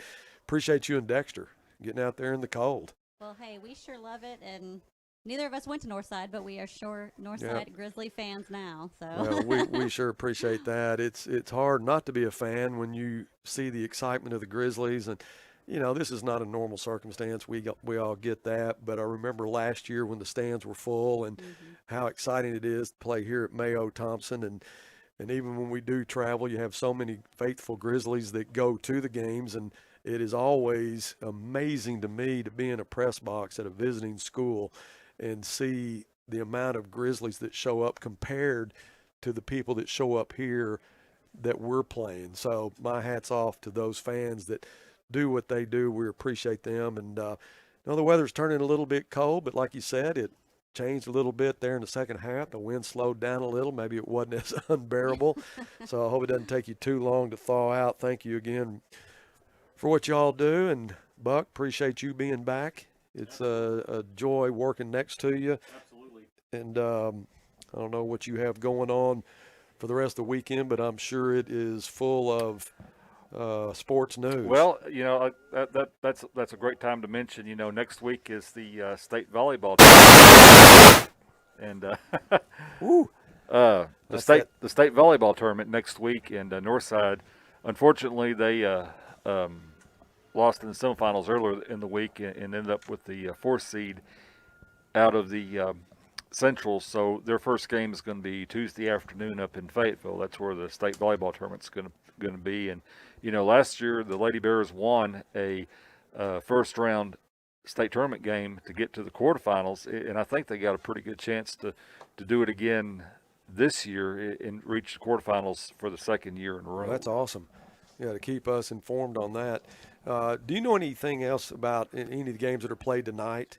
Who's doing what? I know Bryant was beating Cabot. I can check the final score for you real quick. Yeah, Bryant, that was going to be a good game. I think Southside and Harbor were playing. Yeah, Harbor just beat Southside 28-19. So pretty Harbor, good game. Yeah, Southside had, I was watching that game. I had the game on my laptop while, I was watching the Grizzlies. And Southside, they had their chances. Just, Harbor had a couple of big plays there in the second half. And right. Last I saw on Bryant Cabot, Bryant was up 42-14. Wow. And And Cabot's that was a good football team. And that was the final. Yeah, Bryant won 42-14. So Bryant beat Cabot 42-14. You know what's strange about Bryant is they try to inflict as much pain as they can in like the first 4 minutes. And then it's if you can catch your breath after that, maybe you can survive that, and then they hit you with another wave. But they do so much damage in the first half, and they don't really do anything in the second half. Usually that score, they're going to get in the 40s in the first half, and then they just coast. Well, of course, I wasn't at the game at Bryant, earlier this year, but I remember when Bryant was here last year, and, yeah, they just, really, did their damage in the first half, and, I mean, it was really not much of a game after that. But, yeah, and, man, that Bryant-North Little Rock game next week, wow, that is going to be a great game. That is going to be a tremendous game right there, and that game will be North Little Rock. Yeah, I'd like to if I was a gambling man, I would give you North Little Rock and 10. I think Bryant will beat them 10 or more. They're that good. Yeah. They're impressive. Yeah. North Little Rock, I think, can be beat. Yeah. They definitely have a good football team, and I'm impressed with Cotton. I think a lot more of him tonight than I did before we played him, but he is a good athlete. They've got a lot of good running backs, a lot of good receivers. Impressed with their defensive backs that are so small that are able to do what they do, but I still say Bryant's a better football team, and I would give you 10 for money on that one. But the Grizzlies, I would love for them to get back in the win column, and we got to go to Cabot next week, so hopefully we can get back in the win column. Buck, thank you. Looking forward to seeing you back, maybe against Little Rock Southwest. I'm hoping to be back here in 2 weeks, and obviously, hopefully the Grizzlies can bounce back next week, and still win at Cabot, and maybe enhance their playoff seed, against Southwest here in 2 weeks. Yeah, I'm anxious to see how the playoff situation is going to play out, but we won't know for a couple of weeks. But anyway, thank you for everything. We appreciate you. Glad you're back. Grizzlies lose this one 45-7. We're on the road again next week against Cabot. Grizzly TV will be there as always. The Coach's Show is at 6:30. Kickoff will be at 7. If you're following the Bears on the radio, we're on the Cross 98.7. I want to say thank you to G2 Media. We talked about them earlier and everything that they do. Darren Gardner, the owner of the company, this afternoon, he really had to scramble around. Zach Hightower, our producer, was under the weather, so Joe came in to take care of business tonight, and he did a great job. We really, really appreciate everything that they do to put this broadcast on the air. Alicia O'Neill and Ashton Little on the cameras. Thank you, girls, for braving this cold weather. I know Alicia had some hot packs, and she's in the press box now. Hopefully that all worked out. She looked like she's moving around okay, but thank you so much for what you do. Sarah and Dexter on the sideline, thank you again. My granddaughter's at home in good hands, I'm sure, but thank you all for coming in and doing what you do. Wes Sawyer, my son, he's in the press box tonight. We appreciate him. Thank you for what you do in your job, protecting all of us. It is it's an honor to be your dad. I appreciate you for everything you do every day. The Grizzly Cheer Squad, our Grizzly band, nice performance by them tonight. Our sponsors, as always, our fans. Dr. Rathman, our principal. You got to listen to Coach Beaumont, our athletic director. He likes to help us any way he possibly can. And I said, hey, can you come in tonight and help me a little bit on the color? And he took care of business there. We sure appreciate what he does. Coach Fuller and his staff and your Northside Grizzlies. I'm Buzz Sawyer saying so long from Mayo Thompson. Have a great weekend. Stay safe, be prosperous, and as always, go Bears. When I talked to the Sawyers about some windows and the concrete work, they showed me several different options of things that they had done, and it all looked good. I would recommend Sawyers to anyone. If they came out and looked at my concrete, they could see the quality job that Sawyers did. They were very professional and top quality. They were on time and on budget. I am 100% satisfied with the work that they've done.